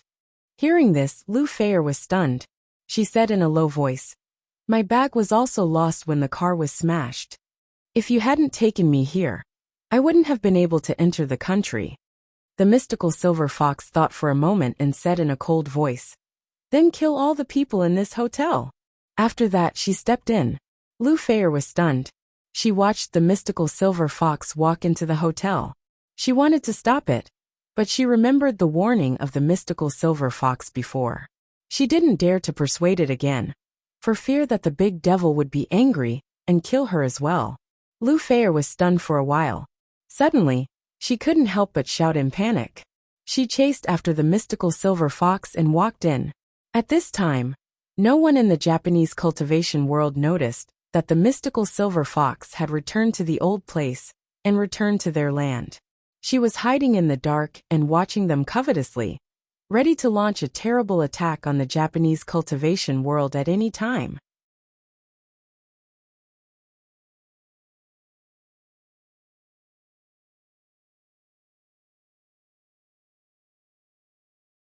Chapter 819. The mystical silver fox did not immediately launch a crazy revenge on the Japanese cultivation world. She patiently lurked and hid in a place that no one would have thought of. At this time, the Japanese cultivation world and the whole country were in a state of peace. Although on the other side of the distant coast, the Chinese cultivation world was welcoming the annual Spring Festival, the Japanese side was calm. In order to avoid revealing her whereabouts, the mystical silver fox did not kill the owner of the hotel in the end. She just deceived them with a simple illusion, but she swaggered in with Lu Feier. A few days later, the Spring Festival was approaching quickly. Lu Feier sat under the eaves of the Japanese house in boredom all day, looking at the direction of her hometown in a daze. She didn't know if she could go back alive, nor did she know if she could see her family again. But at least there was no hope for this year's Spring Festival. The mystical silver fox also restrained her aura and knelt on the tatami, like an ordinary person. She looked at the people outside the corridor with flickering eyes, as if she was thinking about something. She was a famous cultivator in the Tang dynasty. Her words and deeds still carried the customs of the Tang dynasty. For example, kneeling on the ground like this, she did it very skillfully and naturally. The culture and etiquette of the Japanese were almost completely copied from the Tang dynasty. Even the Japanese themselves admitted that without the Tang dynasty, there would be no Japanese culture and etiquette. Therefore, the natural behavior of the mystical silver fox made her look no different from the authentic Japanese. Especially after taking a bath, she wore a kimono. She was really beautiful. On the contrary, Lu Feier was not used to it. She just sat on her side, one hand on the ground, and the other hand playing with a blade of grass in boredom. After a while, the mystical silver fox looked around coldly for a while and suddenly asked, "Why are these Japanese so leisurely?" Lu Feier was stunned and asked curiously, "What?" The mystical silver fox pointed to some Japanese people who were bending down to clean. "Why aren't they busy preparing for the new year? Isn't it going to be the new year? Or are they ready?" Lu Feier laughed and said, "The Japanese don't celebrate the Spring Festival." The mystical silver fox's eyes narrowed and she asked in surprise, "Why?" She had lived in Japan for a long time and knew a lot of Japanese customs. At that time, everyone in Japan celebrated the Spring Festival. At that time, the Spring Festival was the most important festival in Japan. When the Spring Festival came, the whole country was jubilant, and the emperor would also celebrate with the people. Even the poorest people would try their best to change into a new set of clothes, eat a steaming meal of rice balls, and then go to the nearest temple or shrine to worship, praying that the next year would be more prosperous. Lu Feier looked at the mystical silver fox with a strange expression and said timidly, "You may. Well, you have been sealed for too long. I don't know what has happened in the past 900 years. In the past, the Japanese did celebrate the Spring Festival, but after the Meiji Restoration, Japan announced that it would leave Asia and enter Europe. So it no longer celebrated the Spring Festival and changed it to New Year's Day." The mystical silver fox narrowed her eyes and couldn't help laughing coldly. Even in the era when she was sealed, the reign of the Emperor Niuyu corresponded to the period of Emperor Huizong and Emperor Qinzong of Song. At that time, the northern Song dynasty died out, and the southern Song dynasty was established. Although the Song dynasty was surrounded by Liao, Jin and Xixia at that time, it was besieged on all sides. The military was low and the politics were rotten, but the incomparably powerful Han civilization still radiated throughout Southeast Asia. Almost all countries in Southeast Asia respected the Chinese civilization. Even the Liao state, Xixia state, and later the Jin state, and even the Yuan dynasty, which finally unified China, were all assimilated by the Chinese civilization without exception. Although the Song dynasty in this period was a little weak in military and politics, the mystical silver fox was still able to be fanatically pursued by the daimyo of all countries in Japan when she was in a foreign country. Her mentality was still that of a superior in the Tang and Song dynasties. She couldn't understand why such a little brother, who used to learn everything from China, would turn his back on her one day. Where is the confidence of these guys? The mystical silver fox sneered and said, "What a group of bastards who forget their ancestors. Well, this is even better. I have more reasons to deal with them." Lu Feier heard the murderous intent in her words and couldn't help but raise her eyebrows. She was afraid that the mystical silver fox would get angry and expand the situation. So she quickly said, "There are many reasons for this. You." Unexpectedly, the mystical silver fox didn't have the patience to listen to her explanation at all. She just asked coldly, "In addition to these Dongying people, which other countries are not celebrating the Spring Festival now?" Lu Feier was shocked when she heard this. She thought to herself, "Oh my God, do you think you are the Emperor of Jade Emperor? Do you want to care about these things? Times are different now." But she still whispered honestly, "There are also North Korea, South Korea, Vietnam, Thailand, Singapore, Indonesia, Malaysia, and other countries." The mystical silver fox heard a muffled snort, and the anger on her face eased a lot. She snorted and said, "I see. I will let these Japanese remember a lot of things." Hearing this, Lu Feier complained to herself, "What can I do? If she were to cause some big trouble, would I be considered an accomplice? I'm in trouble." Just as the mystical silver fox was sharpening her knife and Lu Feier was complaining, a few days later, in the distant Tianan city, Li Yundong and the others finally spent the New Year's Eve together at home, ushering in the first day of the Lunar New Year. On the first day of the new year, many shops did not open and chose to close the market for 3 days. The originally bustling pedestrian street also seemed quite deserted. Only Desanxian was still open. Many girls who did not go home and chose to work were still busy in the shop. Therefore, early in the morning, Li Yundong took Su Chan and the others to the shop early and gave everyone a big red envelope. Although Feng Na and Cheng Cheng had spent the New Year's Eve with their own families, they knew that Li Yundong would come to the store early in the morning to pay his New Year's greetings to the employees. So they got up early in the morning, dressed up nicely, and rushed to the store. When they arrived at the shop, Li Yundong was already standing at the entrance of the shop. He was wearing a bright red tang suit. Although he looked young, he had an extraordinary temperament. When he saw Feng Na coming, Li Yundong was the first to smile. He cupped his hands and said, "Happy New Year." Today, Feng Na was wearing a wool ball cap, a coffee-made sweater, and a short skirt. She looked both youthful and fashionable. When she saw Li Yundong greeting her, she smiled and cupped her hands in greeting. Congratulations on getting rich. Here comes the red packet. Li Yundong nodded. Give me the red packet. Although Li Yundong had been hiding something in his heart for the past few days, he still looked very happy in front of such a festive occasion. He laughed and took out a red envelope like a magic trick. He handed it to Feng Na and said, "The red envelope is here." Feng Na guessed that Li Yundong would make a big profit today.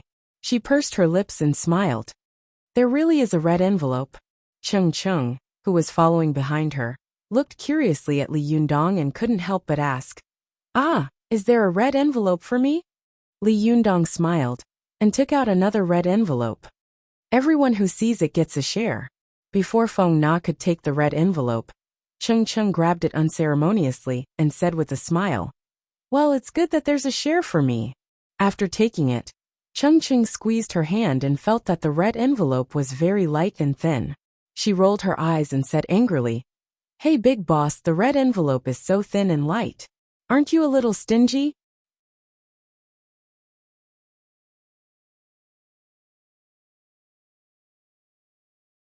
Feng Na immediately glared at her and said, "What nonsense are you talking about?" Li Yundong knew that this big beauty liked to joke around and was straightforward, so he waved his hand without a care and said with a smile, "Open it and take a look." The chairman said, "Well, if you don't investigate, you don't have the right to speak. Don't take it for granted." Cheng giggled. She opened the red envelope and took a look inside, only to see that there was only one piece of paper inside. It was a check. She took it out and looked at it. Her eyes suddenly widened, and she cried out involuntarily, "No way! So much!" Feng Na, who was standing to one side, was shocked. She looked at the check in Cheng's hand, and was immediately shocked by the number on it. "Are you kidding me? Last month, I was still a college student who didn't earn a penny, and this month, I can immediately get 50,000 yuan? Even in my dreams, it's not as good as this." Cheng stared at the check in her hand dumbfounded. She knew that Li Yundong was a generous person, and that he would definitely be generous. That was why she had made such a joke with him. But she hadn't expected him to be so generous. She had only worked for the three immortals for less than a month. That's all. Cheng's eyes widened, and she turned to look at Feng Na. "How much is yours?" Feng Na glanced at Li Yundong, a little embarrassed, as if she was embarrassed to open the red envelope in front of him. But Li Yundong just smiled at her, nodded and said, "Open it. It's not much. It's just a token of appreciation." "It's just a token." Feng Na took a deep breath, opened the red envelope, and saw that there was also a check inside. She glanced at it briefly, and saw that it was also a long string of zeros. She was so scared that she immediately closed the red envelope, handed it back, and shook her head. "It's too much. I can't afford it." Li Yundong didn't take it. He just smiled and said, "This is what you deserve. Don't stand on ceremony." Cheng, who was standing to one side, smiled and pressed Feng Na's hand. "Okay, don't pretend to be polite." As she said this, she pretended to reach out her hand, patted Li Yundong on the shoulder, and said with a smile, "Well, I was wrong about you just now. I forgive you. You have to keep up the good work, little guy." Although Li Yundong was the boss, he was easygoing. He was used to joking with Feng Na and Cheng in the past. He pretended to be a yes man and said, "I will work hard. I will definitely not let down the ardent expectations of the beautiful woman." His appearance made the people around him unable to help but laugh, and Cheng was even more giggling. Feng Na looked at them and sighed inwardly. Li Yundong looked at the crowd with a smile and said, "Don't be so happy, everyone. I have something very important to announce."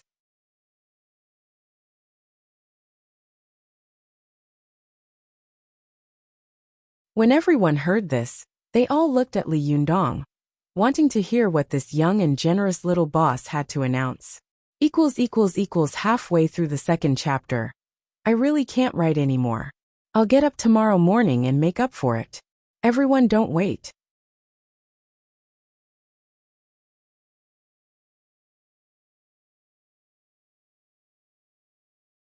Chapter 820. Li Yundong looked around, and saw that there were only 2 or 3 girls who had come to work in the Sanxian store. He smiled and said, "Don't worry. Let's wait until everyone is here. Let's talk about it later." Seeing that he was keeping them in suspense, everyone laughed. It didn't take long for the temporary staff in the store to arrive one after another. Li Yundong gave each of them a big red envelope. For a moment, all the girls cheered, and the entrance of the store was filled with laughter. It was very lively. After a while, everyone had arrived. On the first day of the new year, there were no customers in the store. The hall was full of his own people, and all of them were beautiful girls. Even the girls who had come to work in the Desanxian store were all beautiful. It was like a painting pleasing to the eye. Li Yundong clapped his hands to attract everyone's attention. He smiled and said, "Today everyone is here. On the first day of the new year, I have good news for everyone." At this time a bold girl said, "Li Yun, boss, are you going to give us 2 red envelopes?" The girls all laughed and said, "Shameless. Isn't 1 red envelope enough? Where else can we find a good boss like Boss Li? He's only been working for a few days, and he's already giving out so many red envelopes. I'm so happy. It's a pity that we can't come to work and make money when school starts. Yeah, it would be great if we could work here all the time." The girls chattered with a face full of happiness and regret at the same time. Li Yundong looked at them with a smile, and suddenly felt very happy and satisfied. This feeling of being able to help others was stronger than making a lot of money himself. He smiled and said, "Today, I want to tell you that Desanxian has hired Feng Na as the manager and Cheng Cheng as the deputy manager. In addition, your temporary workers will be turned into regular workers." When the girls heard this, their eyes suddenly widened, and they could hardly believe their ears. Although the girls had initially come to the store because of Li Yundong's fame, they thought to themselves, "Since we have nothing to do here anyway, why not work for the most legendary boy in Tiannan City? I believe that he will treat us well." But the girls didn't expect that Li Yundong would actually treat them so well. In this day and age, it was not difficult to find a job. What was difficult was to find a satisfactory job. Like the one in front of him, he had a monthly salary of more than 5,000 yuan. And he even had such a big red packet for Chinese New Year. Moreover, the place of work was comfortable and elegant. Although he was a waitress, there was not a single troublesome customer. It was very comfortable. They also knew that some of the pretty girls they knew had already gone to sea early, joining the construction army for the prosperity of the motherland.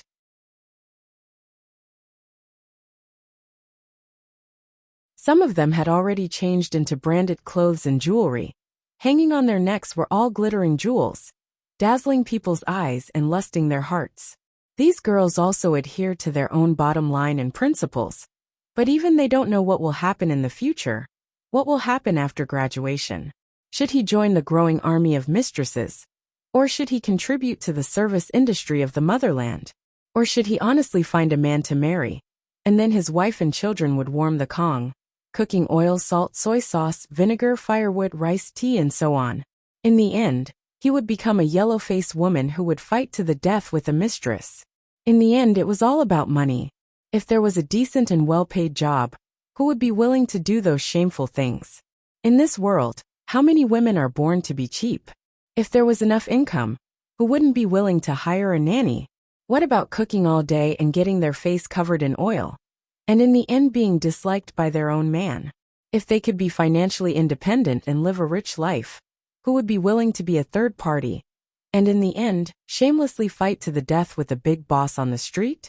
Nowadays, the girls were more mature than the other, and more sensible than the other. Because they understood this, they cherished this job very much, and worked very hard. Especially under the management of Feng Na and Cheng Cheng, the business of Desanxian gradually got on the right track. Unlike before when Su Chan took the little foxes, there were no rules, just like a group of grassroots teams. They were beautiful, but when they were asked to serve people, it was really unprofessional. They did whatever they wanted, and they didn't look like a regular army at all. At present, Feng Na and Cheng Cheng had specified detailed and strict rules, and the girls were very obedient. They were all dressed in white cheongsams with hairpin flowers, and the slits on both sides of the big skirt reached the waist. With every step they took, the big white skirt was revealed, which was very attractive. The girls took a lot of money and were willing to work. When they saw people, they showed their 8 teeth. Their sweet and sincere smiles dazzled people's eyes and warmed their hearts. It made the guests feel that even if the tea here was not delicious, they were willing to come here and enjoy the atmosphere here. It could be said that these people had officially put Dasanxian on the right track, and it no longer relied on some gimmicks to operate. Whether it was gimmicks or flowers, they could only operate for a while. But the regular system and regular personnel were the way to operate for a long time. What kind of person was Li Yundong? Naturally, he saw the change in Dasanxian at a glance, so he did not hesitate to announce this decision.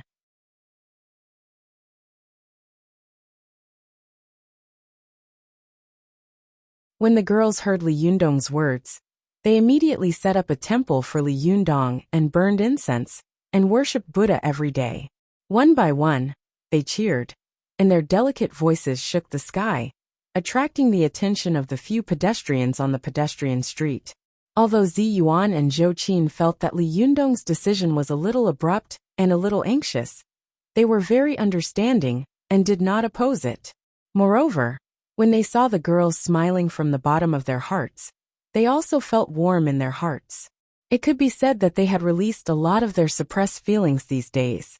Zhou Qin walked to Li Yundong's side and asked the girls, "What about your studies?" Some of the more courageous girls said carelessly, "With such a good job, as long as we can do it for a long time, why do we still need to go to school? What kind of crap are we learning in school? How many of us will be able to use it after we leave school?" Immediately a girl echoed, Yes, Boss Li, we should learn from you. Didn't you also drop out of school halfway and start a business from scratch? We will follow you." The girls giggled, but some of the more mature ones just smiled and did not say anything. Presumably, they still thought that studies were more important. In their opinion, this job was indeed good. But what if the tea house collapsed in the future? Or what if Li Yundong did not care about them? Then what would they do? The weather was unpredictable, and people could have misfortunes and blessings. It was better to have some proof. Li Yundong glanced around and saw the attitude of the girls. He couldn't help laughing, waved his hand and said, "Don't learn from me. I'm not a good example. If you want to finish your studies, I won't stop you. In the future, when you finish your studies, if you want to come here, I will wait for you. Personally, I don't encourage you to take a break from school to work here. I think if you have some easy courses, you can choose to work here when you are free. You can go back when you are free. Then you can take turns to work here. Isn't this the best of both worlds?" Hearing this, the girls were all overjoyed. They could not wait to hug Li Yundong and give him 2 bites. Of course, they could only think about this in their hearts. Which girl didn't want to be Li Yundong's real girlfriend?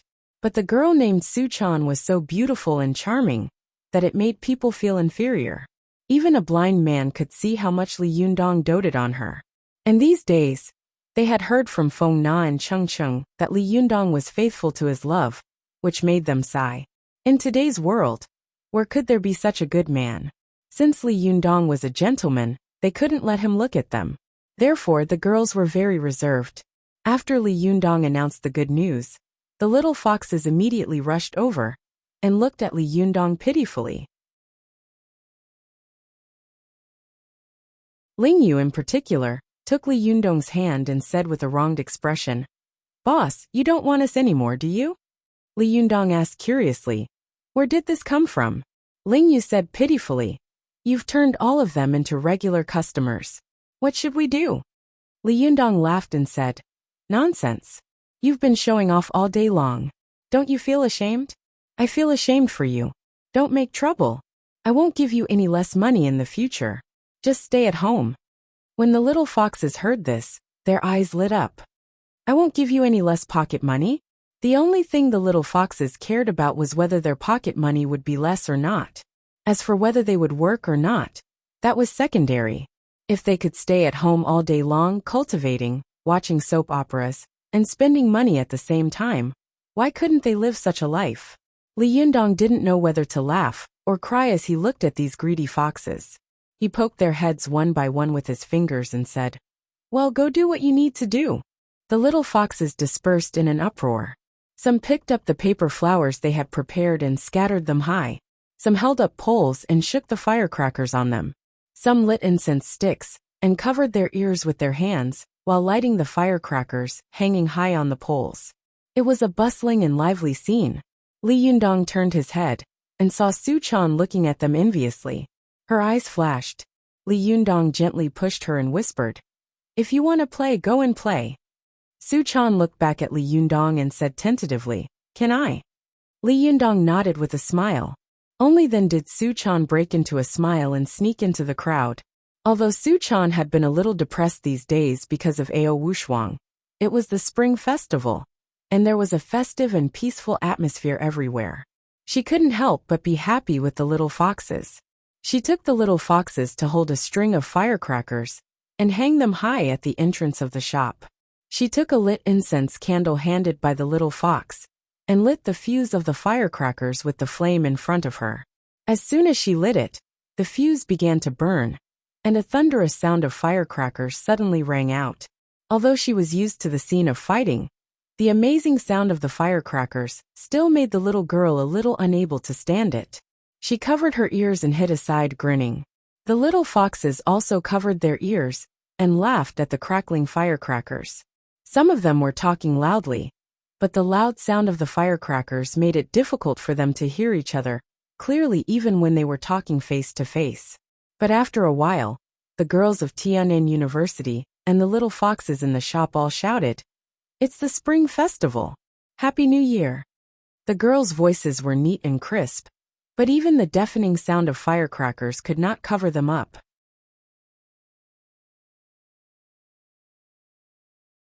They floated up to the sky and did not dissipate for a long time. There was a mistake in yesterday's update. I typed one more word. It should be that South Korea and other countries are still celebrating the Spring Festival. And I typed one more word in the question of the mystical silver fox with mystical luck. The meaning is completely different.